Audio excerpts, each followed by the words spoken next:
I'm waving the white flag. I'm waving the white flag. I'm waving the white flag, yeah. It's time for round number 5, which will start at any moment. So when the first 4 games in the match between Anna versus Odin has been played, Odin is leading with 2.5 against Anna with 1.5. So it means that today, when the round number 5 and 6 will be played, Anna needs to make 1.5 points. She needs to win 1 game and at least make a draw in the other one to catch up to make a tie in the match. And I am Grandmaster Pia Cramling. I am Anna's mother, and I will be here to comment the games today, to give my thoughts, my ideas about the moves they are playing on the board. So this is a 6-game match with classical time control. Here we see the playing hall also, the very beautiful playing hall. I think they're sitting in the office in Tech office in Oslo, Norway, and I am sitting in Stockholm, Sweden, and commenting from here.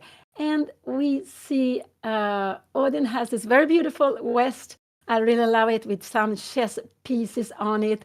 And today, Anna also, she has changed her outfit. Yesterday, she had her merch hoodie, but today is a new day, and she have changed the clothes. But they have such a beautiful playing hall. I really love to play in a playing hall like this. Very nice color, very warm colors, a big board to sit on, to have the score sheet. When you're playing classical game, you need to write down the moves. Even if it goes out live on the stream, you need tonight to write it down. And here we see the first move in the game. It was played. It's e4. So, and we have c5, e4, c5. That's the Sicilian. And c5 is absolutely Anna's favorite opening. It's a little bit the favorite opening in the family. Both Anna's father, Juan Beyon, and me, we also love to play the Sicilian. So it's not strange that Anna is playing too. So we can see the first 2 moves on the board. There we have also the first move, and knight f3 is coming out here now. What is it going to be? It's exactly like we've seen. These are the first 2 moves we also have seen the first 2 days, because every day they're playing 6 games in this FIDE Elo-rated for classical rating match. And in all these games where Odin start with white, we have seen this position. So it will be curious to see who will be the first one to step out, who will be the first one to change. So here we have an open Sicilian, and that is actually the most, I would say, sharp. It doesn't have to be sharp. It depends on, here we have knight f6, knight c3, all the 4 knights coming up. Anna go e5. She knows she plays this more quickly. This is exactly what we saw the day number 1, the day number 2, when Odin was playing white and Anna was playing black. And this is a Sveshnikov opening. This is also opening with different names. Chelyabinsk, I think, also is one of the names it has. And here we have d6, which is important because black doesn't want to allow this knight to jump in here, because it would be difficult to move this pawn. Even if this pawn is not moved, how do we give it out with the bishop? So this is what we see. And here we have it on the board. Yeah. So knight b5, d6, and here, this is exactly what we have seen in the first 2 games. So it's so exciting. Bishop d5, this is what Odin also played the first 2 games. And a6, and this is absolutely a necessary move. If the knight is not kicked back, black would actually be losing. So sometimes you have these very critical moments. You have one move and the position is fine, but if you don't play this move, then you might be lost. Knight d5, bishop e7. We are following the same idea as we see in the first 2 games when Anna was black. And bishop took an f6. And what white has achieved, white has changed the better bishop. You see the pawn on e4. It makes this black dark square bishop stronger one. But instead, white had got a tremendous strong outpost. And we see c4. This is exactly what we have seen the other what we have seen in the other two games too also. So, oh, they're playing so quickly. I'm not catching up here. They are playing so quickly. And let's see. Here we have Anna castling, and we know the king has to go to castling. She's leaving this pawn on b4. If black opens, if white takes the pawn, black will get open lines to play on. So it will be compensation for the pawn. And we can also see that this king and h4, this is exactly the position we have had here now. All these two first games. No, not the first one. That was different. Anna didn't go castle. But yesterday morning, when Anna was playing with black, we have exactly the same position here. And g3 came here now. So this is exactly the same position we have. And Anna is actually having a little more time than Odin. This is very unusual in the match. And she has more time than when she started. Also, Odin has that because they have 60 minutes from the start of the game, but they get half a minute per move. And that is very, very important.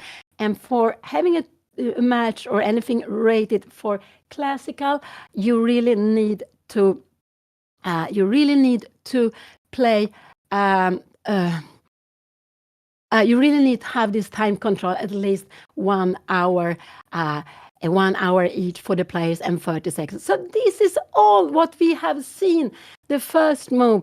And here Anna comes with a new idea. She's going already b3 and she's blitzing it out. She is playing b3 already here now. So this was the position we had yesterday morning, but Anna goes b3. We have a3 here now. And so white keeps the position locked.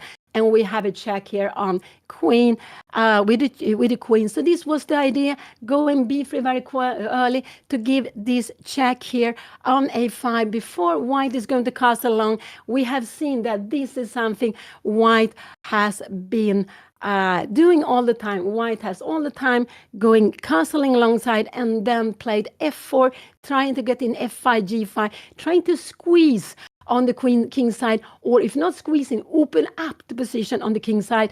And we can see that Odin managed that in the first game.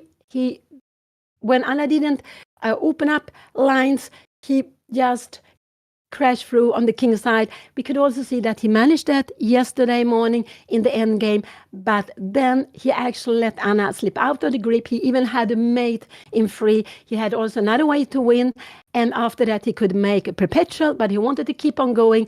And then Anna got a very nice end game where she was much better with rook and different color bishop, and finally she won that. So in the 6 games, the first game with black, Anna lost to Odin in this Sicilian Sveshnikov. The second game with white, Anna in the queen pawn opening, she was white. In the third game with black, also in this Sveshnikov opening, she won yesterday. And yesterday afternoon, in the evening, she lost in the queen pawn opening. And here we have this Sveshnikov again. We have a Yesterday my mom sent me some files. She was like, Anna, we need to finally beat this opening out of Odin. And I studied those files, and yeah, so far we're in prep. He can now either trade queens or he can go back with his knight now that I checked him. I feel pretty confident with what I should do against all of this. So I am excited. I don't want to jinx it though, because obviously I couldn't look at every single move. So there's probably a lot of moves he can do that I haven't looked at. But so far I feel good. So let's see what he does. Okay.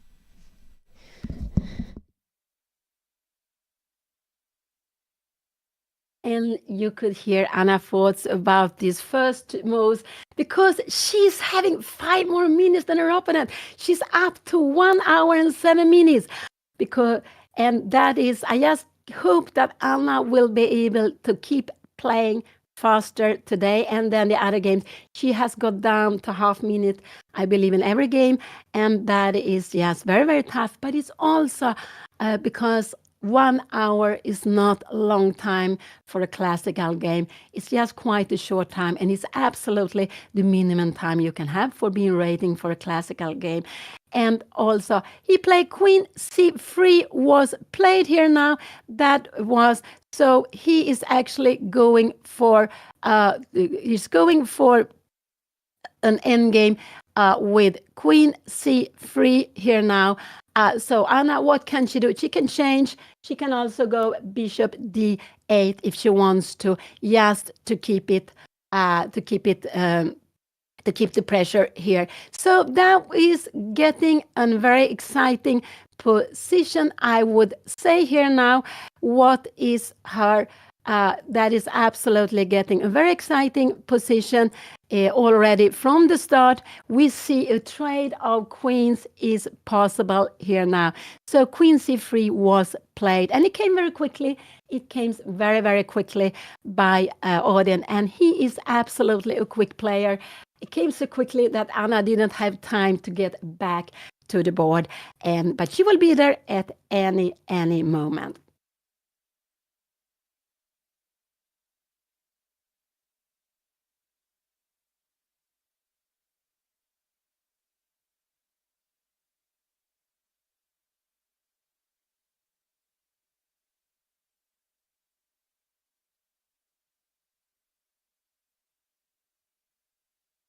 And it's just amazing that when you play a match, it's very, very different to play a match than to play in a tournament. In a tournament, you face one opponent only once with either black or white. When you play a match, you face the opponent at least, at least 2 times with both with once with white and once with black in the match. Normally, you have more games, and here you can see they are playing 6 games. They have 3 games with white, they have 3 games with black, and that is very exciting to face the same opponent. Sometimes the players, they are very stubborn. They keep on playing the same openings. You can see it also in World Champion matches and very important matches between the strongest player. And sometimes some players, they like just a little bit surprised. They like also to decide that to go somewhere else. But here we have seen that when Anna is black, we have seen the same opening 3 times here now.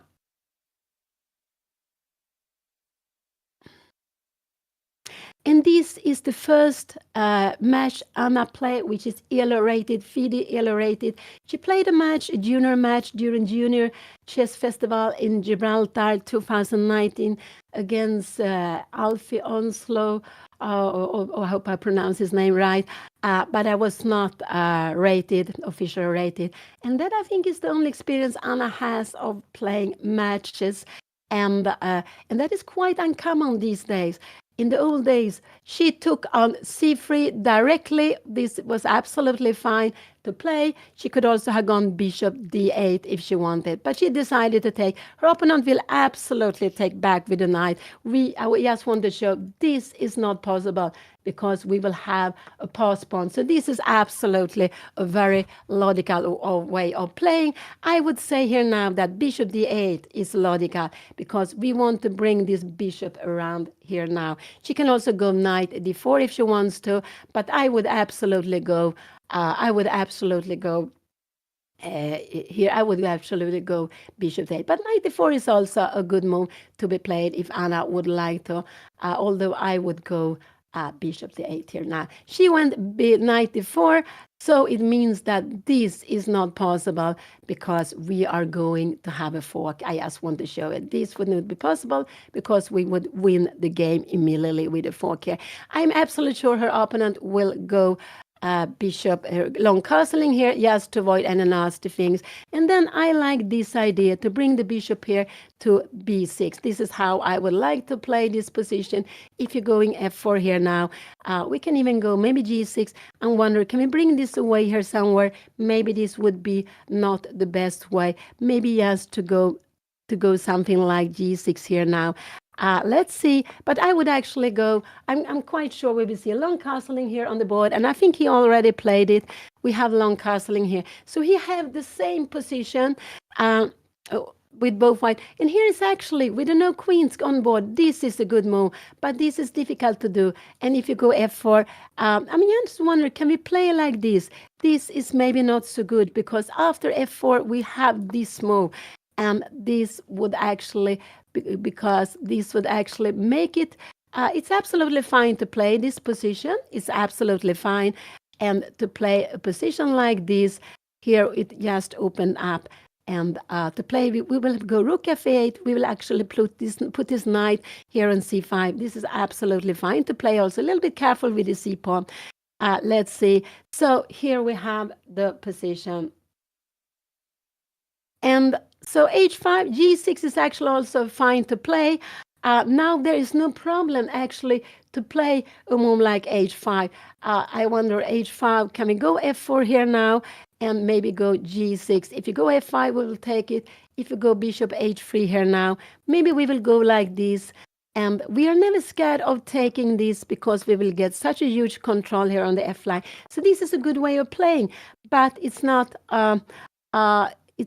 so easy to know how the best way is to be played here. So this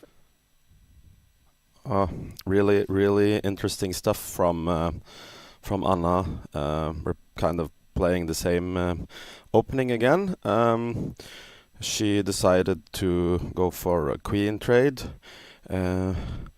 Like the strategical fundamentals, I think are the same. I just have like bad memory from yesterday when my king got sort of boxed in behind the black pawns.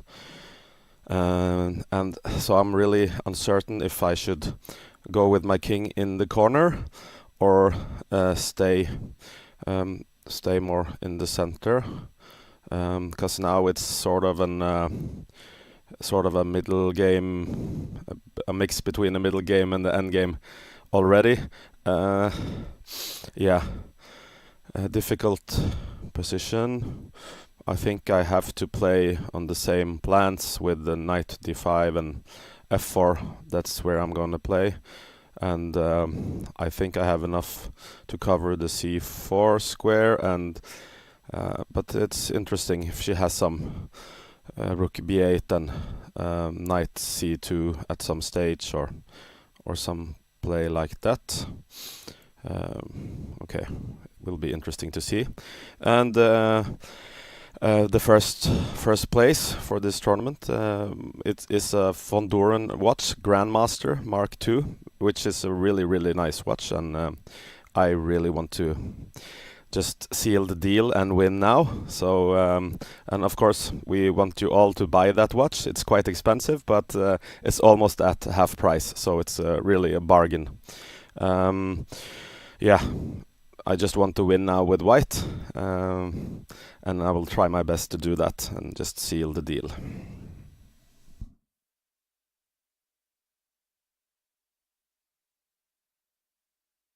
Very curious to hear what audience said about the first moves. And we had just the same position as always, more or less, but we have an end game. And here, the right way to play, but I think this is difficult, is to go f4 here and g6. This is a good way of playing, but it's not an easy way to play like this. After a move like bishop h3, we can even go bishop g7, but this is f5, and we have bishop h6, and this would all of a sudden be very, very good. I will just show you here, and we take with f pawn. Wow, have you seen what tremendous pieces? And this pawn on e6 taking the square on b5. And after anything like this, I guess we can just go, we can even go rook f2, don't care about the pawn. We can even also go rook is e7 here. Yes, or knight e6 is also hanging. Maybe we can go something like rook f2, just getting through here. I will just show you. This would be here. And this would be getting through. So this would be the dream. But h5 is a big, difficult move. And it's because white's plan here is to go f4, f5, g4, g5. It's a little bit like taking all the space on the queen side. And if Anna doesn't have anywhere else to open, what is she going to do? So this is very, very important. Another good move is g6, but maybe after, because this we can always go bishop g5. No, so g6 is a good move. And after knight b5, again this h5, but I think this is very difficult. We are not scared of anything taking here now. We can also go rook f8. We don't care about this pawn. We're actually happy if you take this pawn. Maybe something like this, king b1. We can go with a rook somewhere to d8 if we want to, but we're not really but we should not, I don't think we should take here. This will give a better position for white, maybe because we will get out with the bishop here now. Not maybe like this, because now the pawn is hanging. So maybe we can do this. But I'm wondering if you can play like this. We are going after the pawns. Yeah, this could be actually a little bit. But now we are getting some activities here now.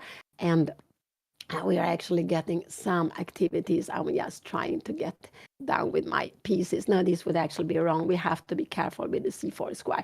But this is very, very far away. This is very far away. After this, this and this. And here would be absolutely fine to play. Let's see, go back. This is very, very far away. What did Anna play here now? She played g6. This was a good move. She played g6. I'm very happy to see this move on the board. This was a good move to be played. Absolutely one of the best moves to be played. And yeah, we had a little spectator there behind. Someone is coming in to the playing hall, and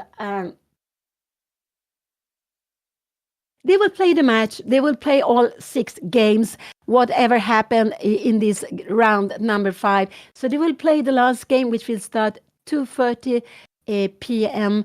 CIT time, so this afternoon. So they are playing 2 games today, whatever will happen now in this first game. So they are playing 2 games every day, and that's very, very tough. I know so well these double rounds. I really hate them. They are too tough because you need to keep the energy, and you need also for the second round. The first round maybe is easier, but it's a morning round. Playing in the morning is also not easy. But the second round, especially if you, it depends on what have happened in the game before, but it's not always easy to take away the first game and to get new energy to just start the new game. So double rounds are very, very tricky, but it's a way to make the tournament, or to like this, to make this match shorter, so they could play 6 games, which is a very nice number for a match in only 3 days, and to be finished before Christmas, of course. And Oslo is in the heart now of the chess world. They have the final of the Grand Chess Tour with Magnus and some of the very, very best players playing there in Oslo too. And they are also playing the final round. So it's lots of chess activities in Norway. And I'm just very, very happy for that. Norway was the second country I played most in my youth. We have a history in Sweden of going to Norway, those players who are born like me in the 60s or in the 50s, to go and play international tournaments there during the 70s, 80s, and they have kept on organizing them also in the 90s and later on. But early on, we didn't have so many international tournaments, so we went to Norway and played there.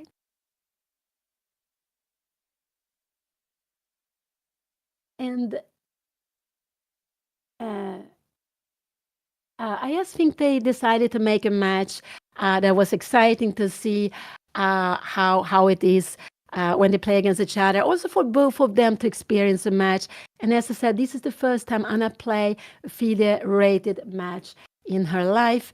And I don't know if ODIN has played matches, but he made a world record together with his friend Askild Brynt, I think the name is, playing Blitz during 61 hours in the springtime. So they played chess for the longest time, 61 hours. And so I think it's not a really special reason, more than it's very, very nice experience to play a match with to play a match against another player, to experience that, and that is not many players who get the chance to do that.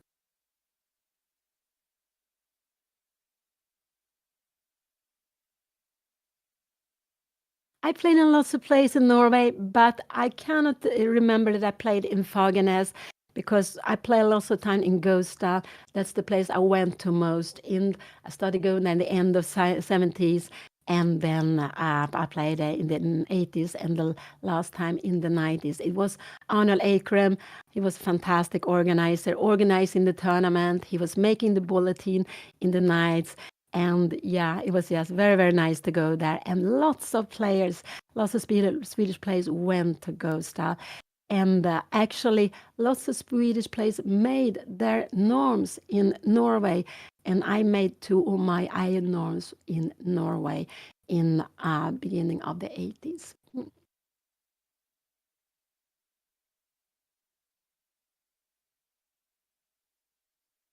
So, yeah, Odin, he is a candidate master. It means that he has reached 2,200 at least once. There are also some other requirements. I think you need to have a special number of games to have been played to become a FIDE, to become a candidate master. Anna is a woman FIDE master. It means that she has reached 2,100 once, and she has had it more times. Her peak rating is like 2179, something like that, some years back. That is a peak rating.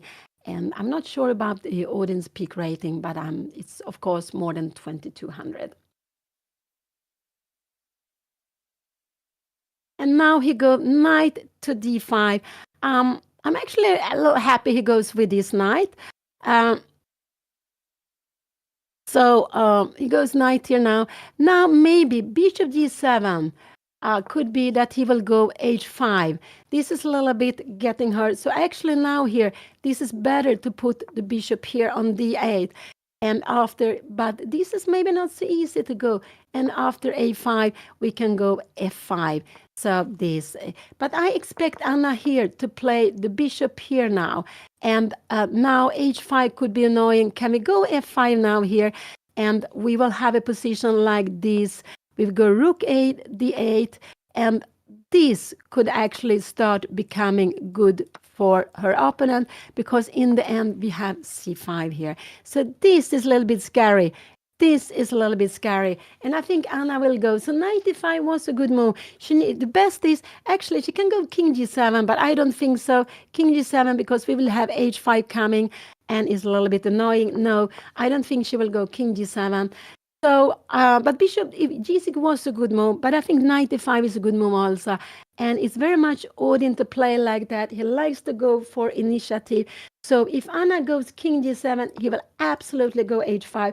And I think if Anna goes here, he will also go h5 here now. And now f5 is not a good move to be played in this position. She can even go h6 here now, because this is not the problem. She will get this huge line. But if she goes h6 here now, she will not be able to play f5 here. And after a check like this, we will just go king h7.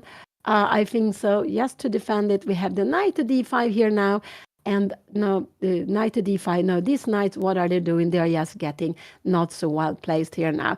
So it could be if Anna goes bishop d7, and this is the move I expect her to play, but I think bishop d8 is better.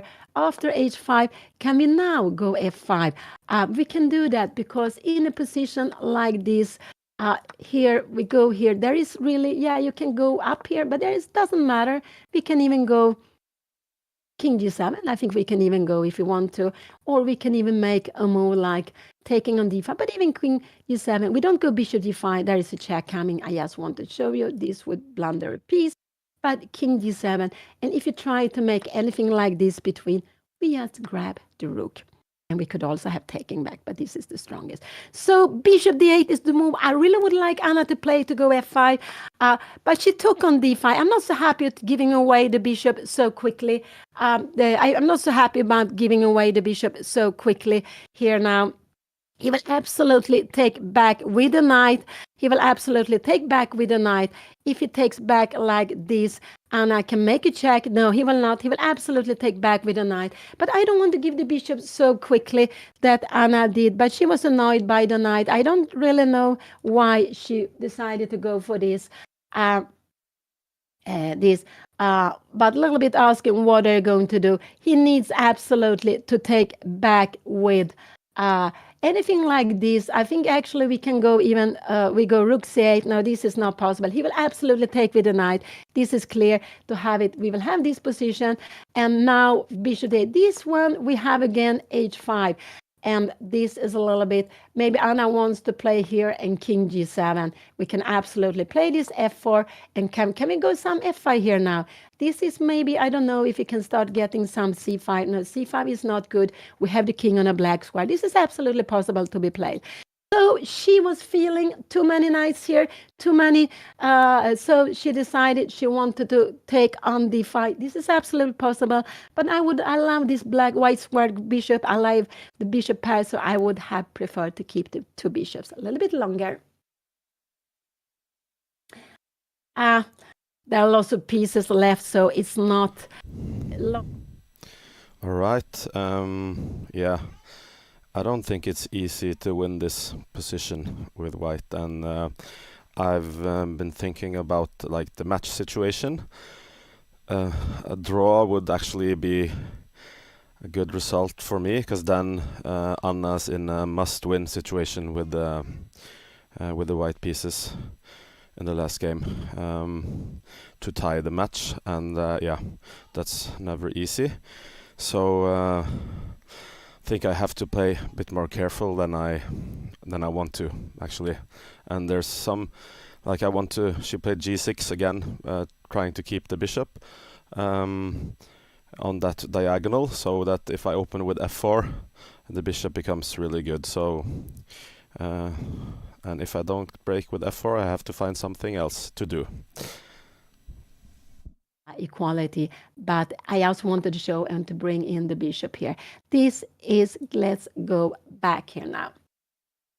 So she took on d5. Anna still has a little bit more time than her opponent, a little bit more time.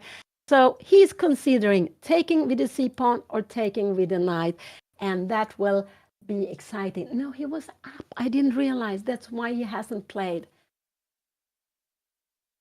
Oh, he went to the confessional. Oh, I'm sorry. I forgot that. He took with a knight, and that's what I expected. Now I prefer bishop d8, but I think Anna will go. I think Anna will go king g7. I think Anna will go bishop g7. But I prefer bishop d8 in this position. This is what I would prefer, and to go f5. This is what I would like Anna to play here now.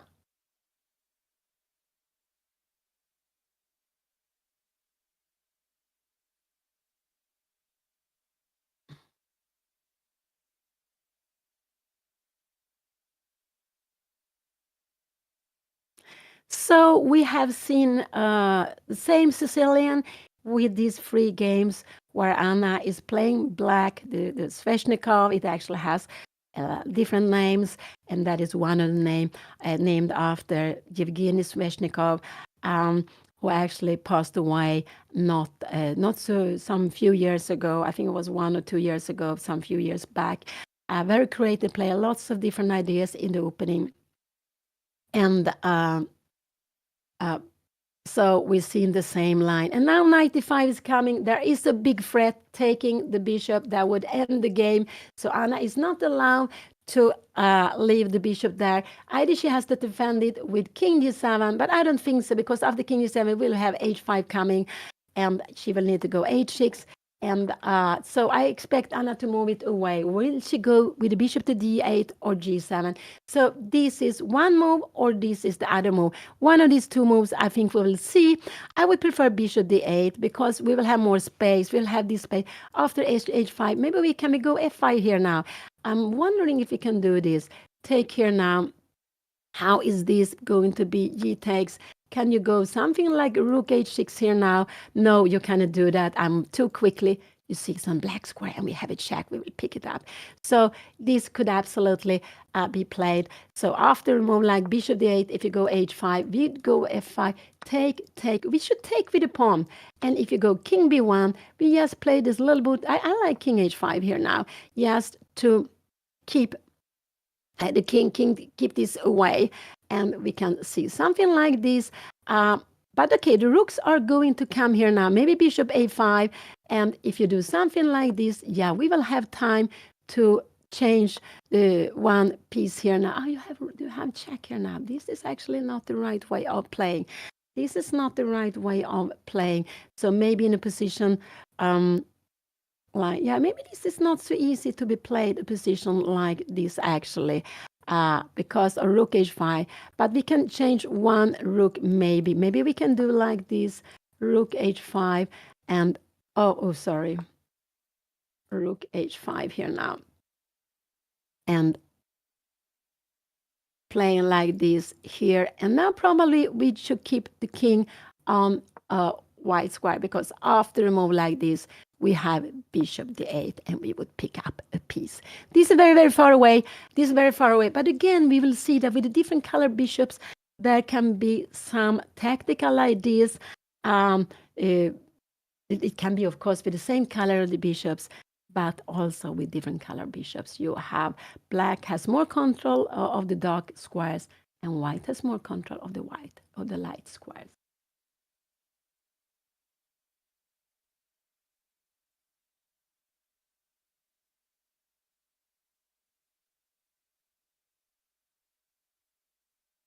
And we see this beautiful playing hall. I really love everything they have. There's such a big wooden board, the digital board directly there. You can see it and behind you see the digital clocks. That has been a revolution for chess, that we can play like it's played these days with extra time per move. An idea Fischer had a long time back, and that is just so important. So also when you see blitz games, at least when there are you play the World Cup, where you first start with classical games, but if it's a tie after the first 2 days, then you go to rapid, and if it's still a tie, you go to blitz. And also there you play with extra time per move. And for me, this is just so fantastic. I really like that. I really like when you have chance to win the game, even with little time, if you have a winning position. So I like very much the idea of getting extra time per move. But there are some tournaments they decide for taking that away, and that surprised me quite a lot. Bishop d8 was played. I like that better. I think we will see h5 now. Otherwise, Anna will probably go f5, or maybe she should go h5 actually. If he doesn't go h5, I think absolutely we will see h5 now here. I think absolutely we will see h5 now here on the board. If he goes king, could he go f4 here now? If he goes f4, yeah, then we will go f5. Can we see here something like this? I'm just wondering, can we grab it? This will just... Okay, so this reason I spent a little bit of time thinking was because for some reason I kind of got confused. Like, I looked at queen c3, and then I know I should trade plate knight d4. And then I know the ideas are to go g6 and h5, but somehow now I got a bit confused with where does my bishop go? Does it go to g7 or does it go to d8? And I didn't play bishop g7 because I got a little bit of nightmares from my game yesterday where my bishop was so bad. And I just thought that after bishop g7 he can play h5. And yeah, I mean, my ideas when he plays h5 now are to go g5, and then I can't really do that. And if I go h6, I just thought that maybe you can even play g4. And if I ever play g5, then my bishop is going to be locked in there forever. So yeah, I played bishop d8. I feel like I haven't seen this position in my prep, which kind of worries me. I don't know if I've messed up. Yeah, I'm not sure. But anyways, this is like really big because I cannot lose another game in this match. Then I lose the match because the score is 2.5, 1.5. He has 1 point more than me. It's best or first to 3.5 points. So if I lose this game, I lose the match. So I really cannot lose this game. So yeah, I'm gonna give it my everything. Time management is a bit better this game, which I'm happy about. So yeah, I'm excited. There's a beautiful watch we can win. Gotta try to win. All right. I'll be back in a bit. I feel like I'm gonna have a lot of confessions today. Like I'm playing pretty fast. I'm proud. Okay. every time I say I'm proud, I literally blunder. So yesterday I said it, and then everything went bad directly after. So actually, I take it back. I'm not proud. Okay, I'm gonna go.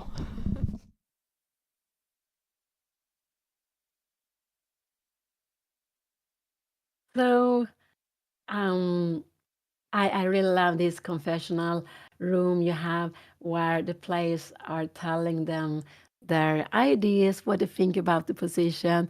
And that is just incredible to have. And these things I was dreaming about in the 90s.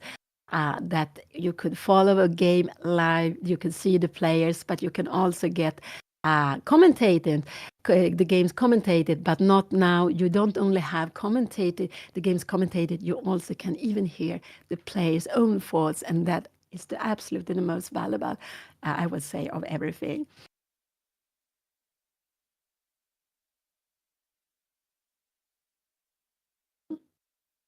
Yeah, I would say it's not so easy to start the day with playing a game quite early, like they are doing. It's just okay. We are all different. Some people are morning people, and they are maybe very happy to play like this 10:30. They were actually delayed today. They were starting maybe like 10:45, 10:50, so it was a delay. But anyway, it's quite early for a chess round, and the official chess time when there are there are the World Cup, there are the Olympiads. That is actually 3 o'clock in the afternoon, and that's a time I really love to play at. Because you have time to prepare in the morning. Normally, you don't know your opponent before the evening before.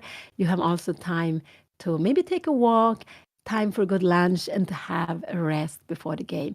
So that's really a time I love to play. But we're all different. So I know some players who are very happy to play in the morning, but there are not so many of them, I believe. Okay.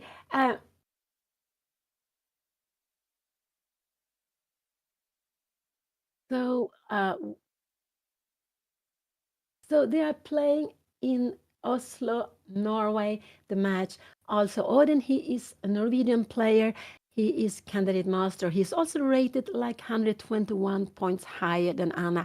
I don't know exactly the expected score, but I would guess it's close to 4-2 according to rating. Maybe 4-2, maybe a little bit. If it will be 4-2, it would be, I think Odin would win a little bit, Anna would lose a little bit, but not so much.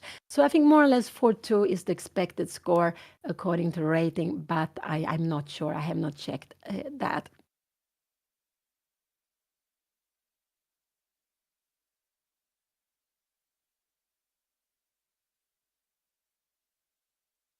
And we see they're both very focused at the board. I do hope Anna has got her coffee, her tea, and water. Water is also very good to have. And if you go here, we go f5, if you go something like c5, this is not the problem because now we can even go, we go king g here. And if you go here, yes, we have only one square, but you will not be able to break this open, and we will be very happy in a position like this. We will absolutely be happy. And after knight c3, we can even start walking here. We will blow up the position. We will probably go f3, and we have bishop g5. Look at this fantastic bishop on g5. It's actually better on g5 with the pawn on g4. You will just stay there, and you will look at this h6 pawn all the time. This would be very nice for white, for black to play. So f4 came. He played the same way, but now f5 I think is a good move to be played. Yes, to go f5. h5 is also possible, but f5 is what I would like Anna to play here now. Yes. So we can see that Odin, he's playing these games in the same way, and that's very typical. We have our pattern, how we like to put up the pieces. And we have, so we go for that. So we can see that Odin is also playing exactly the same way. He also here, like he has played in the first two games. In the first game, the queens were on the board. The queens were on the board for a very long time, and but in the second game they got into an endgame, and he played exactly the same way. So f4 was coming here, and of course Anna cannot take here. That would be just losing the game. That would be game over because you lose the knight. But I would love Anna to go f5 here now. I just think this would be nice to be played.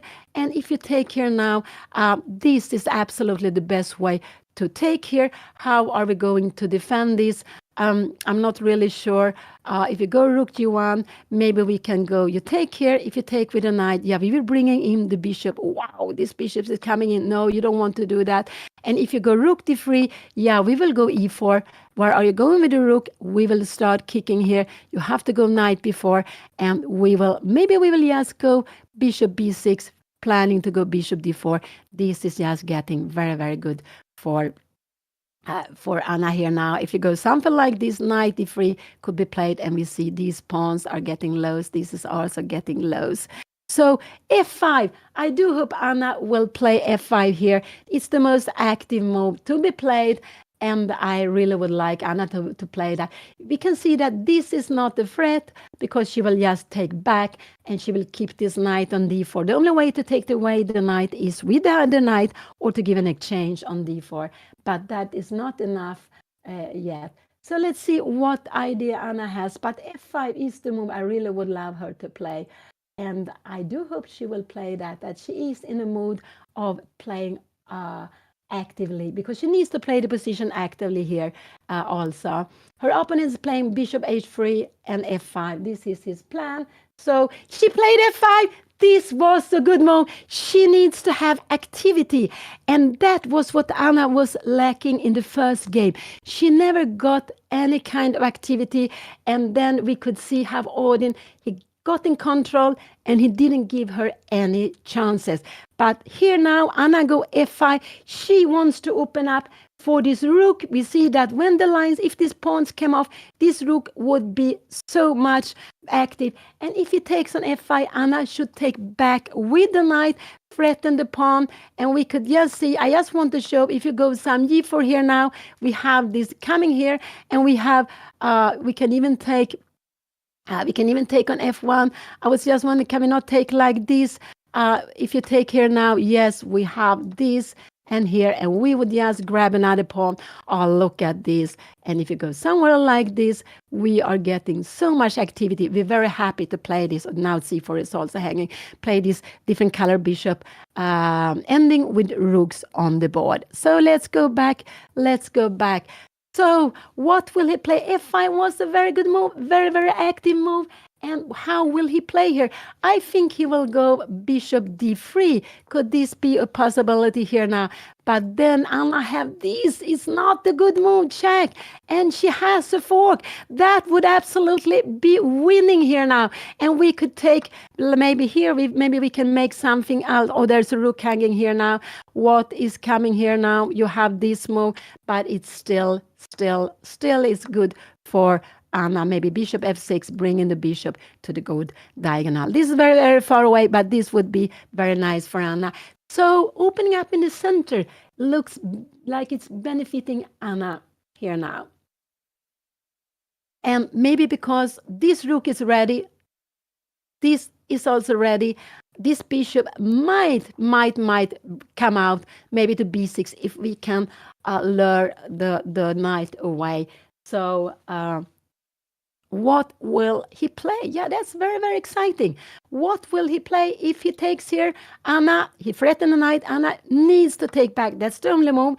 Sometimes you have this position, you have only one move, and it's quite an obvious one, and it's fine.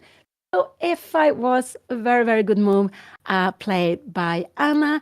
And I think Anna has a nice position here now. What could her opponent play? Can I go some f5?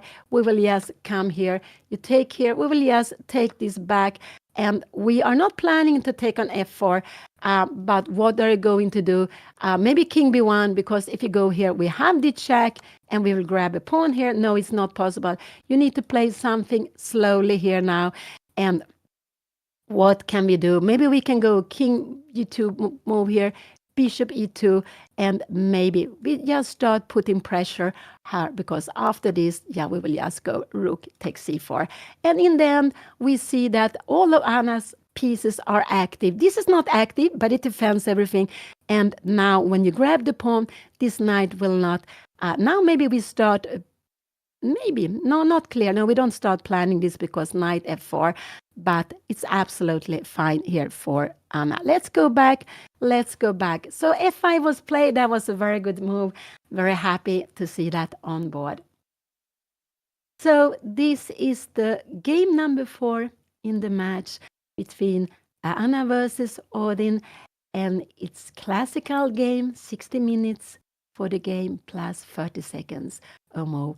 And they will play the round and round number 6, the last game, at 2:30 p.m. CIT time today. So today the match will finish, and they're going to play both games, whatever happened here in this game today. And the score now is that Odin has 2.5 versus 1.5 for Anna. So Anna needs to make 1.5 points to catch up to make a tie in the match.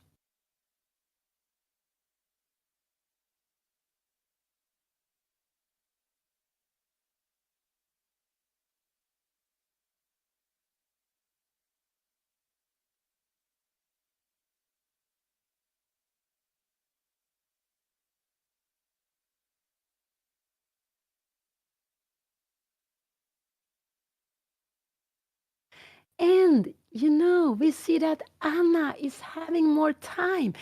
Oh, still, Anna has more time on the clock. Wow, that we haven't seen much. And I'm just very, very happy to see that.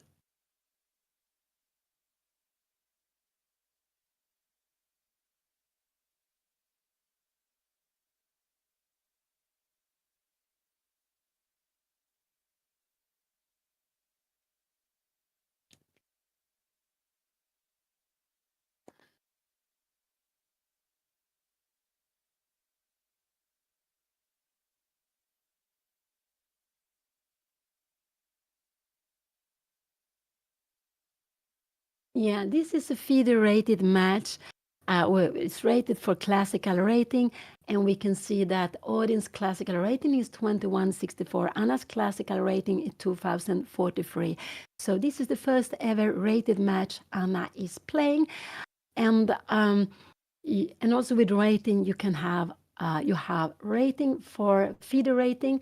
It's the international rating for classical chess. It's also for rapid chess for games like more or less.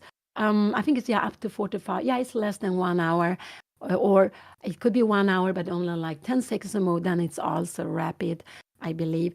And you have also for blitz. So there are 3 different ratings for classical, rapid, and blitz. But this match is FIDE rated for classical chess.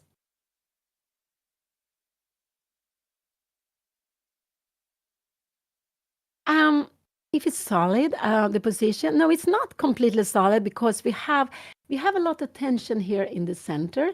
But yeah, in one way it's solid. I mean, Anna doesn't have any problem with her king. There are absolutely no problem with her king. She will always have this square or that square available for the king. And it's important, it's always good to have the king on a black square when her opponent have a white square bishop. Also, when this knight could jump to e7, f6, this king would be a little bit better on g7. And if the pawn would run out to h6, we would go with the king to h8. It would be a little bit cramped there, but this pawn on h6 would also be needed to be defended in the endgame because it's on dark square, where this dark square bishop actually could attack it.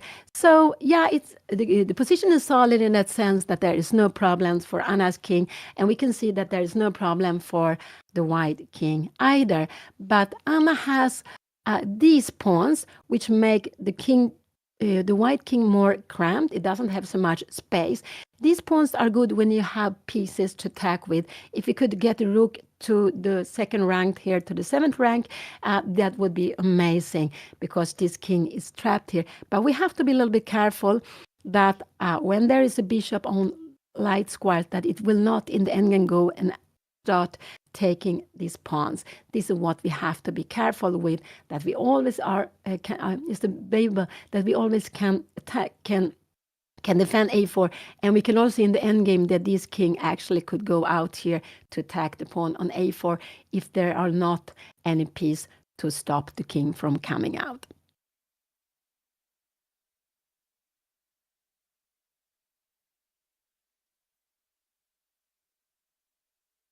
And yeah, he's taking time. 10 more minutes for Anna. Wow. F5 was a good, F5 was a very good move. And in chess, we need to be active. I would say in difficult positions, it's good always to play active, but it's good to play active during the game. To like that, we are. It's also more fun. It's more easier, but to try to go for the active moves, and sometimes. Prefer activity to material, sometimes to be ready to give something for to get activity. I think that is just very, very important, because when you're active, at least you have something to play for, and you're putting more, you can get some kind of counter attack. What is his best move here? I don't know. Could it even be knight c3? But I would say knight c3, bishop a5. I can't believe that he will go backwards. I don't think so. But yes, he can go knight c3, bishop a5. And the idea is, if we take on c3, maybe we can go rook d8 here now. Maybe even rook d8 is better, but maybe rook d8, and we are, yes. But now we have c5. So c5 can be coming here now. It's not so...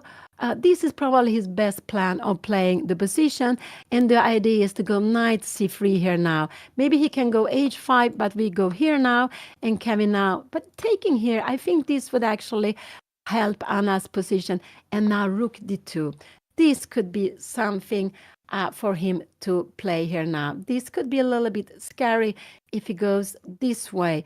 But then Anna she has knight f3. The plan with this move is to go here, and we will go checkmate on the rank. So this is actually, maybe this is what he will play. If you go h5, can Anna do something else here now? She could go king here, but this is a good move. And after rook d2, we have always, now we also have g5. So you need to take here first, open up for the rook. And of course, if this bishop were out somewhere, you were quicker. But after rook d2, Anna has knight f3.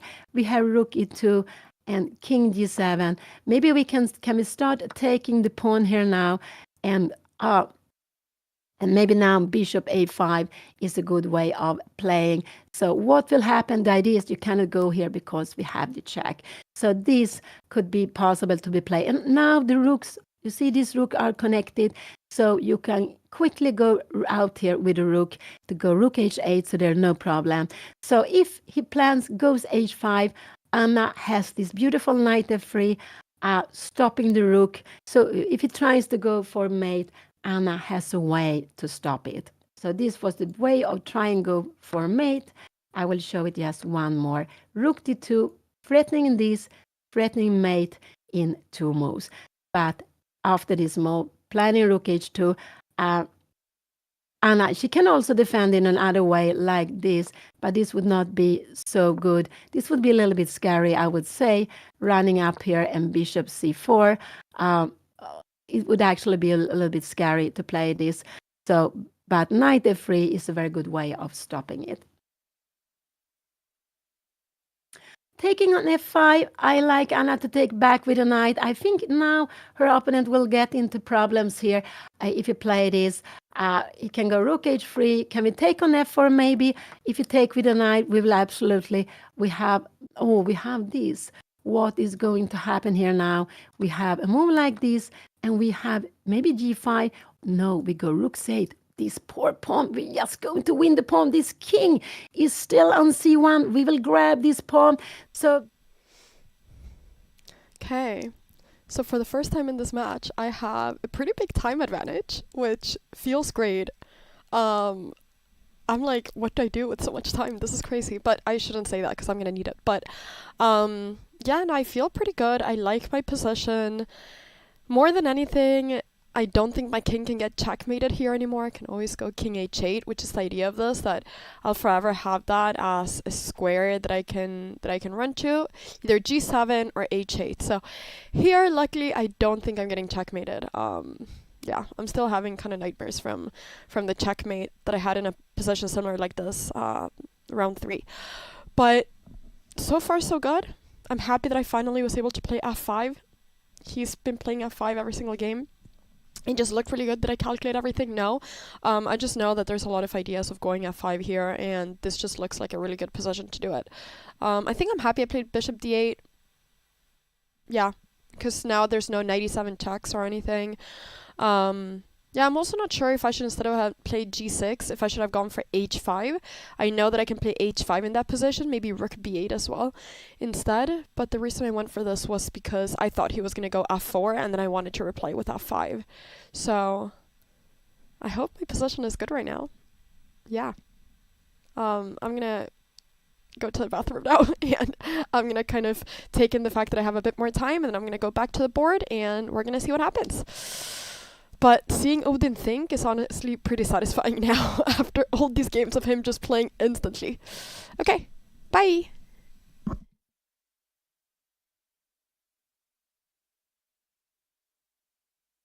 So Anna went to the confessional room speaking about what she thinks about the position here. We see her coming back to the board, and she can see that her opponent move. He played this h5, but now I also like this move. And when he takes here, and he tries to play this mate, we have knight f3. So it doesn't work really for him. And could he try to go maybe rook d3 to bring this up? No, sorry, I'm a little bit not awake. We would just grab it. My idea with this would go in g4 and to go here, but this would not be enough. So he goes h5. Now I just like to take on e4. I think this is just a very good move to be played. Just pawn, take e4, and if he goes rook d2, we will go g5. We keep the h-line locked. And if you go f5, we can just grab it. Or we can actually, this g4 threatening here would be wow, fantastically. And after a move like this, I guess, yeah, we can even go check here now, king here. And we can go, yeah, we start pushing what normal pawn. So taking on e4 is what I want Anna to do. She gets a pawn extra, and after taking on e4, I guess her opponent will go maybe rook e1. Could that be possible? But then again, we have not. Yes, are you not entertained? This is, yeah, everything is hanging. It's a bit chaotic now, to say the least. I just wanted to make this sacrifice, take this beautiful knight on d4 with my rook, and then push my pawn forward, but I guess it's not enough right now, but it's certainly in the air if I can get closed structure, but that's the problem. My knight will be really good on d5 anyways, but yeah, I have no idea what's going on. It's I think she's playing well, and but I need to sort out where to put my king. That's the problem with my position. Same as yesterday. It's sort of out of play if I tuck it in the corner, and she has some bishop a5 to prevent me from going further into the board. So yeah, difficult position. Thank you.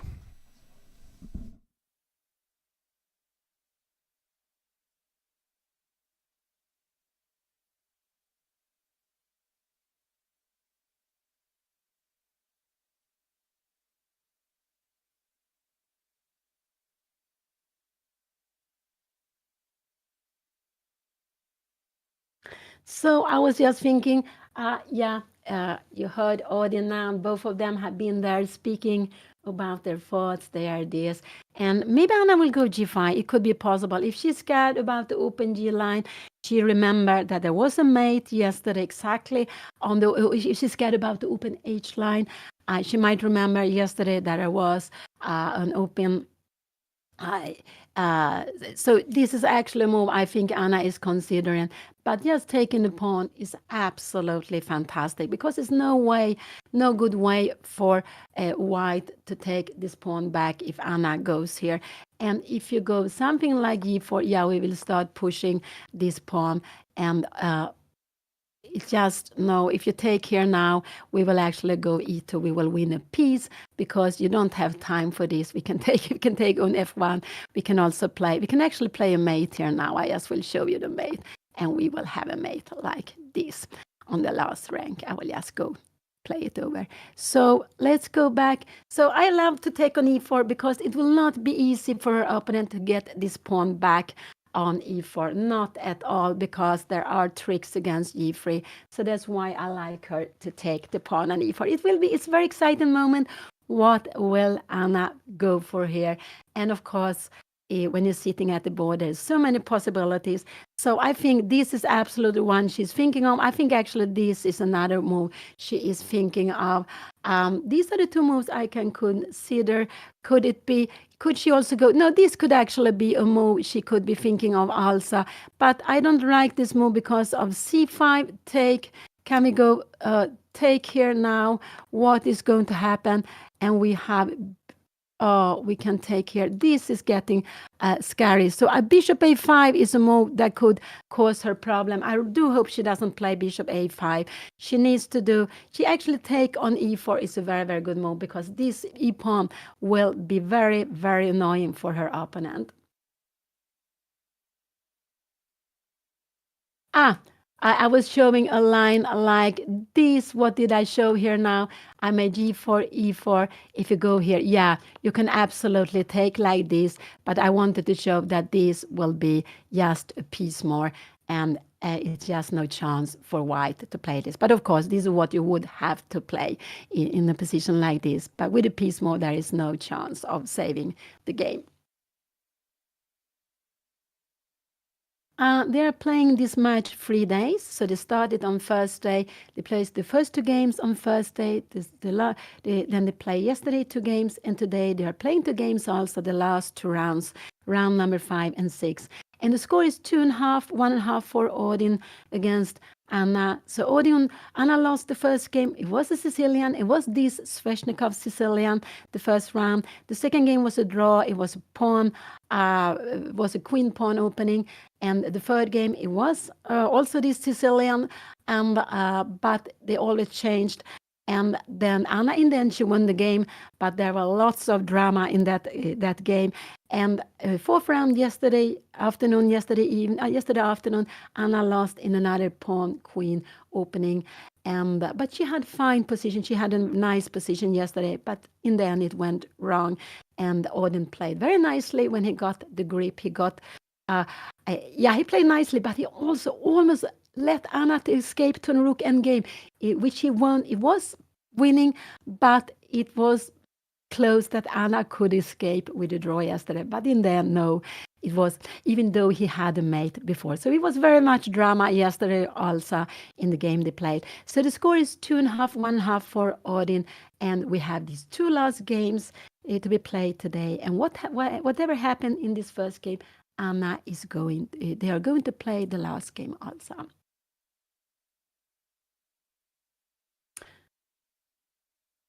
Yeah, no, I like to go e4 here now. So what are you going to do here? Maybe if you go something like this here, we're not pushing it now. We can't take on f4, but what are you going to do? If you go here, we have knight e2, knight g3 check. This is not so good. So maybe king b1 could be a way of playing. Can we go something like rook a5? I'm just wondering here. And again, oh no, what is this? Can we play like this? Actually, and we have these fantastic pawns. This is actually a monster pawns, and we go e2, and we will have bishop a5 coming afterwards. This is just tremendous. You can do something like this, but we have bishop a5, and this is just winning. Even if you go d2 here, we will just grab the rook here, and we will just go, we will actually go after this pawn with the king, and after a check here now, we will just go here with the king, and rook f1 is coming. So let's go back. So f take e4 is absolutely the move I want Anna to play on the board. It's very exciting. If she goes wrong, she can be worse here, actually, also. But just now, she's having a nice position. So what move? She can go king g7. absolutely. If this is coming, yeah, we will go king h8, and there is no open h line. So king g7 is also fine to be played, but I would just love to take this pawn when it's there hanging, and I cannot see really good way. So the way I said that you could push it is if white goes knight c3, then we get e3 moving. This would be a way of pushing the pawn.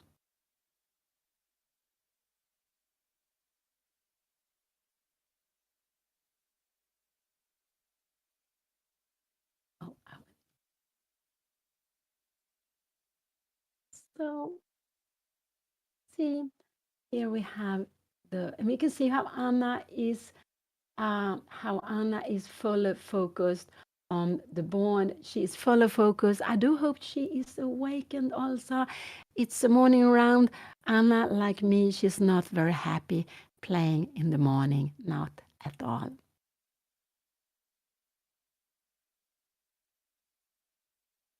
And yeah, so if take e4 is a move I would like to see. What more? Or king g7. If she doesn't do anything, yes, king g7. These are the two moves I would like to see. But not king g7. I really would like to see f take e4. Just grab the pawn and to see what will you do here now. So, but maybe it could be that she's scared of this. Rook d2. Remember, this is coming knight f3, rook e2, and now king g7, and you will take here now. But this is very far away. We have this beautiful bishop a5, and after anything like this, we can go rook h8, and we are having, after a move like rook f1 now, no, it's not possible. We have a fork. So now all of a sudden, this bishop is coming out. So really f take e4, and looks like everything is working very well for black. Anna goes for the pawn. So now Anna, with the time, she's getting close to her opponent's time with, but she still have more time. And I prefer Anna use some time here now to find the right way, to find the best way. So king g7 or take on e4, but absolutely take the pawn when you can do that. And that is more Anna's style, to take the pawn, but it could be that she is scared of something on the king side. But there's actually nothing to be scared of on the king side.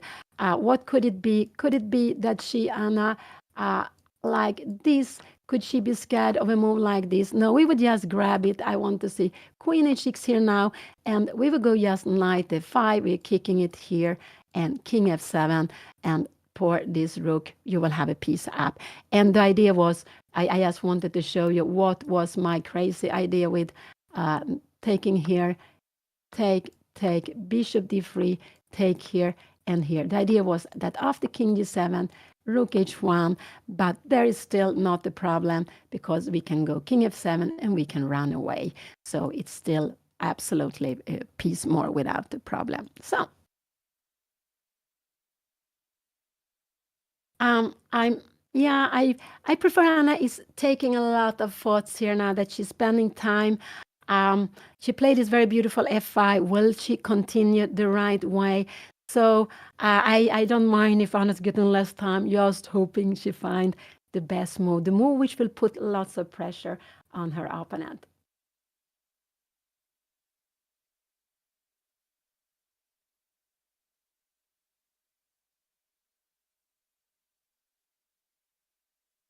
If she goes here, could it be that her opponent will go c5? That could absolutely be a way. And this is maybe what Anna is scared of. But we have rook c8. The problem is, after a move like this, we have rook takes c5. You have some checks, but we are in time to go king g7. And we are winning a piece, so there is not possible. So with the king here, c5 rook c8 is absolutely no problem. You go here, we will just grab this one, and there is nothing to be worried here. And again, we will just take this. Rook h6 is no problem. We can go king f7, and we will run away to e8. And then we see this bishop is fantastic, keeping control of all the checks this knight could have. We can also run away to e6 here now, because the knight is not, if a check comes. So go back. Anna is still thinking, oh, she's still thinking. So they are having about the same time. And that's why it was very important to play quickly in the opening, because even if she is spending she has been spending like 15 minutes, she is, they have the same time. She still have 36 minutes for the rest of the game. It's not more time than that, but it's 36 minutes for the rest of the game. And all the time they are getting these 30 seconds per move. Could it be that she, after a move like this, she is scared of this move? But again, we can go here. We can just take here. You have a check. This is absolutely no problem. We go here now. And if you move away the rook somewhere, we will just take on f4. You can take here, but we will absolutely play this position. And we are absolutely fine. Maybe bishop e7, maybe not. Bishop h4, rook g2, and we will just bring in the pieces. You can see that this king after here, we would actually have a mate on the last rank. This king is very weak with a pawn on b3. It's very restricted with a pawn on b3.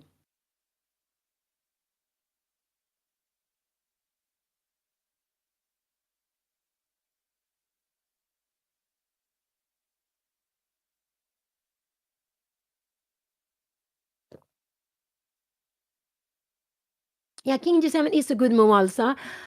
You're putting up the king, you avoiding rook h6, and you have a king on the black square. And that is a little bit general, not always easy like that. But we have light squared bishop. This bishop can only make problems on the light square. With the king here, the bishop, white's bishop can never make any problem. So, and if this pawn is coming, Anna will go into the corner. Now the king is restricted, but also there is no danger on the h line when the h line is closed.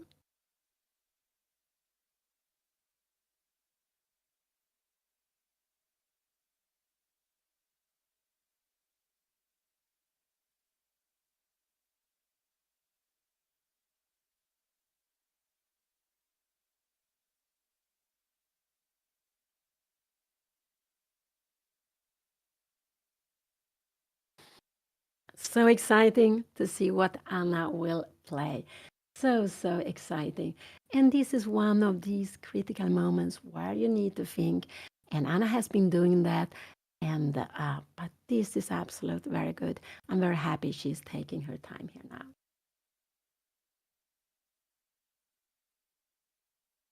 And when it's a friendly match, they are having this confessional room where the players go and they are telling you about their thoughts. And it's just very, very nice to hear their thoughts about the game because it is it's just very valuable to hear what they are thinking about their position, if they're happy, if they're confused, whatever. She took on e4. She played the best move. She took on e4. I'm so happy to see it. She spent like, was it 18 minutes? But it was all worth it when she took on e4.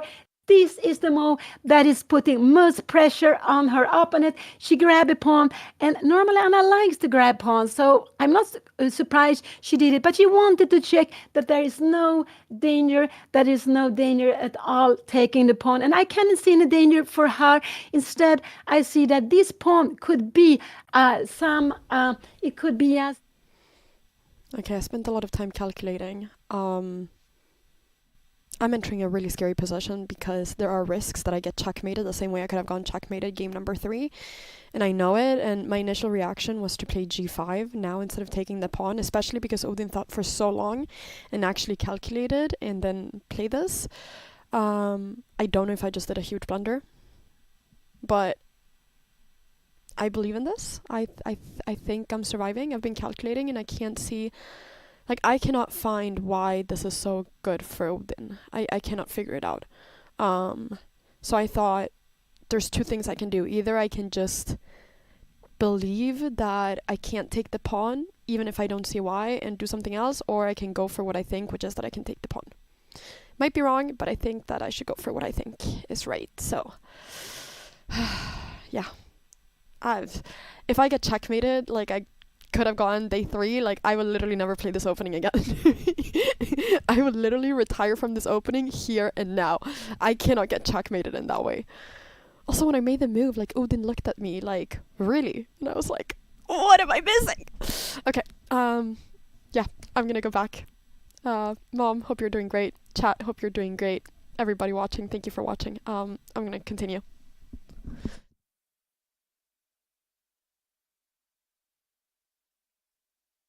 So Anna went to the confessional room and her opponent played quickly. He took on g6. He is going to try to mate her on the g line. This is absolutely, no, on the h line. He's opened up the h line. Anna has only one move to do. She needs to take back, and this she will do. And I think she will do it quite quickly.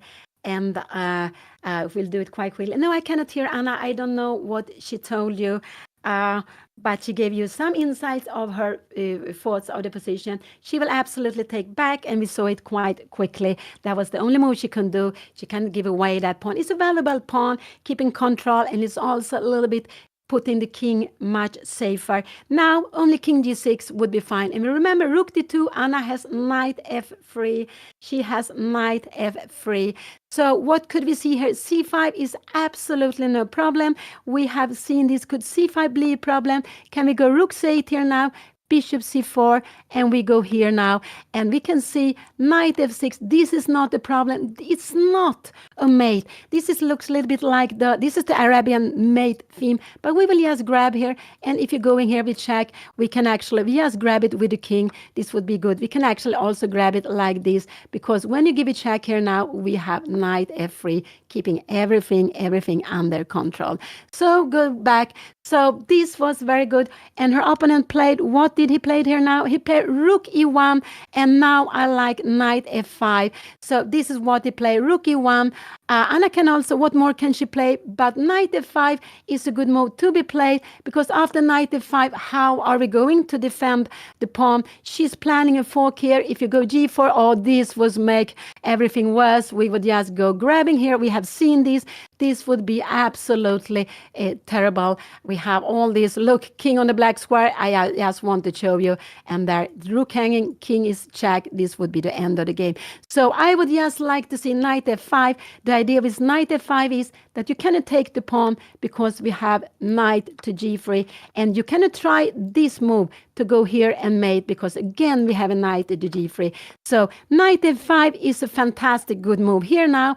So knight f5, this, you don't have time for this. We come here, check here, and you go something like rook g1. We will just, or you go rook h3. We will just go take here with a pawn, and you don't have rook h1, try to make a mate, because we will just grab it, and this is just winning with exchange up and lots of pawns. So knight f5 is a very good move. If Anna goes knight f5, I guess we will see rook h3 coming. Anna can take the pawn here now, and in a position like this, her opponent needs to take back. This is not such a good way of taking back. Oh, we can even go g5. Whoa, wow. We can even go g5 here, and we are going to grab this poor pawn here. We have knight g2, and you see this bishop. Where is the bishop going? If you go somewhere here, we can even go rook f2. We are just getting everything here now. We have a fantastic position. We just getting in with the rooks, and this is pin you don't have anywhere. But this is very far away. So knight f5 is the move I really like Anna to do, and it's just to threaten here. If you go rook g1 here now, we can go e3, and the problem is you cannot take it, because in the end we will have a pin here now. Even c5 here, you get the check, but you see there is still a pin with the two rooks standing on the diagonal, and you will win an exchange, and with that you will also win the game. So knight f5 is what I really do hope Anna will play. She can also go e3 here now, but I think e3 is more a difficult move, and go right knight f3. What will happen? The plan is, if you go here, we have e4. We will just stop more marching, and if you come here, yeah, we will go bishop a4, and I guess, can you go knight b4? No, this will be to pin. So actually e3 is a good move also. If you take it with a knight, we will just grab this pawn and rook f4, and we have this position. So e3 is a good move to it's absolutely a good move also. But I like knight f5, but both of them are fine. Now also, can Anna go bishop a5, take here, and now go knight f5? That would be a possibility also, but it looks a little bit strange to play this way. No, this I don't like so much. It's still fine. Actually, Anna has a very nice position here. She can also play a slow move like this, rook take f5, and now go knight f5, putting some pressure here. Planning your fork, you need to defend this with the rook. Rook g1, I'm not sure you really want to do because sometimes we might have bishop here. And now we are planning rook h8. We're not scared that you're taking the pawn here now. Maybe we go rook e8. I will see e6. And we have, in the end, we have knight g3 because look at this. And we have a mate here. We see that this king is very, very restricted. It's just very weak. So e3 or knight f5 is what I like. Also, king g7 is a good move. Bishop a5 could be fine. Bishop a5 could be fine because after this move we have, after this move we take the rook, sorry. Bishop a5, rook f5. This is absolutely fine to be played. And now you need to defend this, something like this. And we have here, and you remember this is not possible because we always have knight to g3 here. Knight f6, we can just, careful. I just want to show you that here we need to take the pawn here. This is very good. But taking here, we would see the Arabic mate. This is actually a mate you can see very, very early in the chess history, and it's called the Arabic mate when you have a knight and you have a rook. Normal knight and rook are not so good, but sometimes the king can be trapped like this, and it thanks because you have the two pieces, the own pieces standing in the way. So let's go back. But Anna has a very nice position here. She's down on the time, but I'm not worried about the time. I was just very happy she took on e4. And I was really very happy that she took on e4. And she has a beautiful position. She can play slow-mo. King d7 is absolutely fine. Knight f5 is fine. e3 is also fine, actually. And taking f4, maybe not. Taking f4, could this be possible? And if you take like this, yeah, this would be a mistake. We have knight f5. You don't have this move because remember the black square. This king is on a dark square, and that actually really benefits Anna here, I would say. So let's go back here now. Let's go back. Go to the position because this is just, it's a very exciting position here. It's really a very exciting position. I would say that knight f5 is a very logical move to be played. And after knight f5, I absolutely expect her opponent to go here. And now maybe, yeah, we can play in different ways, but one of them is actually to go e3. We can also, can we go e3 here now? Yes. No, e3, bishop d3 would actually not be so good. So maybe just taking on f4 here, and you will need to go here up. This is maybe, yeah, this is actually not so clear here now. Bishop a5 is the best way to play. So knight f5, rook h3. This is absolutely the best way to be played. And now maybe knight e7. And I would say it could be because to take him a knight is not good, but this is good here. And after this move, we can go something like bishop a5. We're planning rook h8. We're planning rook to e8. And we are having the better position. After knight e7 here now, we just go a move like this. And this will be very, very close. I will just say after this, we would have... after this, it's not a mate because you have this move, but black is a little, I think black is a little bit better here in this position. I think so. I think black is a little bit better, but we have to be a little bit careful. c5 could be coming. I think it's about, this is about equal. I've gone very, very far away. So maybe knight f5 is not the best move. Knight f5 is a good move, but after that, this is actually a very, very good move to be played. And now knight e7, oh, but that is very difficult to play. Can we go here now? Can we play this? And we can go here. And actually here we have rook take f4. Because of the king, I just want to show this is a pin here, and we will absolutely play this. After bishop b5, we can make a check here, king d1, and we are playing this endgame. If we go like this has become a draw here. maybe not. No, Anna will be absolutely worse here now.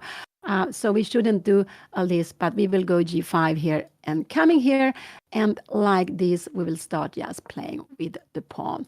And this is absolutely fine to be played here. This is very, very far game. So knight a5 is one good move, but then rook h3 is a very good move. It's not at all clear. e3 is also a good move. And the idea with e3 is that after you take, you get knight f5 for free. After e3, could her opponent just start going bishop d3? No, then we have e2. What will be happening here now? And we have bishop a5. We have bishop a5. You need to get this here.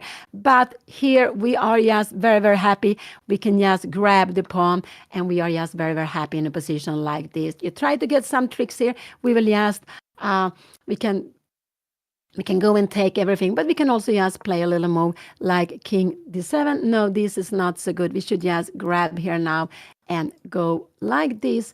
And king g7. King f7 is better to keep the other rook away. And we have a fantastic rook endgame with the pass pawn on b3. This is very, very far away. So e3 is the move I actually like most. But it's, again, not easy. Before I liked knight f5, but I think e3 is the move I like most here now. And the idea with e3 is if you take with a knight, yeah, I think we will take like this. Here, maybe rook take f4. Maybe we make this move first. Here, rook d1. And we have, do we have rook f4? This is not so clear. Knight take e5. Take and take here now. And rook take f4. What is happening? Knight d5 and rook f2. And this could be a little bit scary, but it is not. It is not. It's not scary. No, here we will go king f7. We will go king f7 because I want you to show this. Yeah, one is that we have the check, but we have also, this is actually a way of winning. And after here, we have this check. We are taking the full board. So e3 is a move I would like to see on the board, but it's a little bit, it's actually the most tricky one, but it's also tricks against Anna.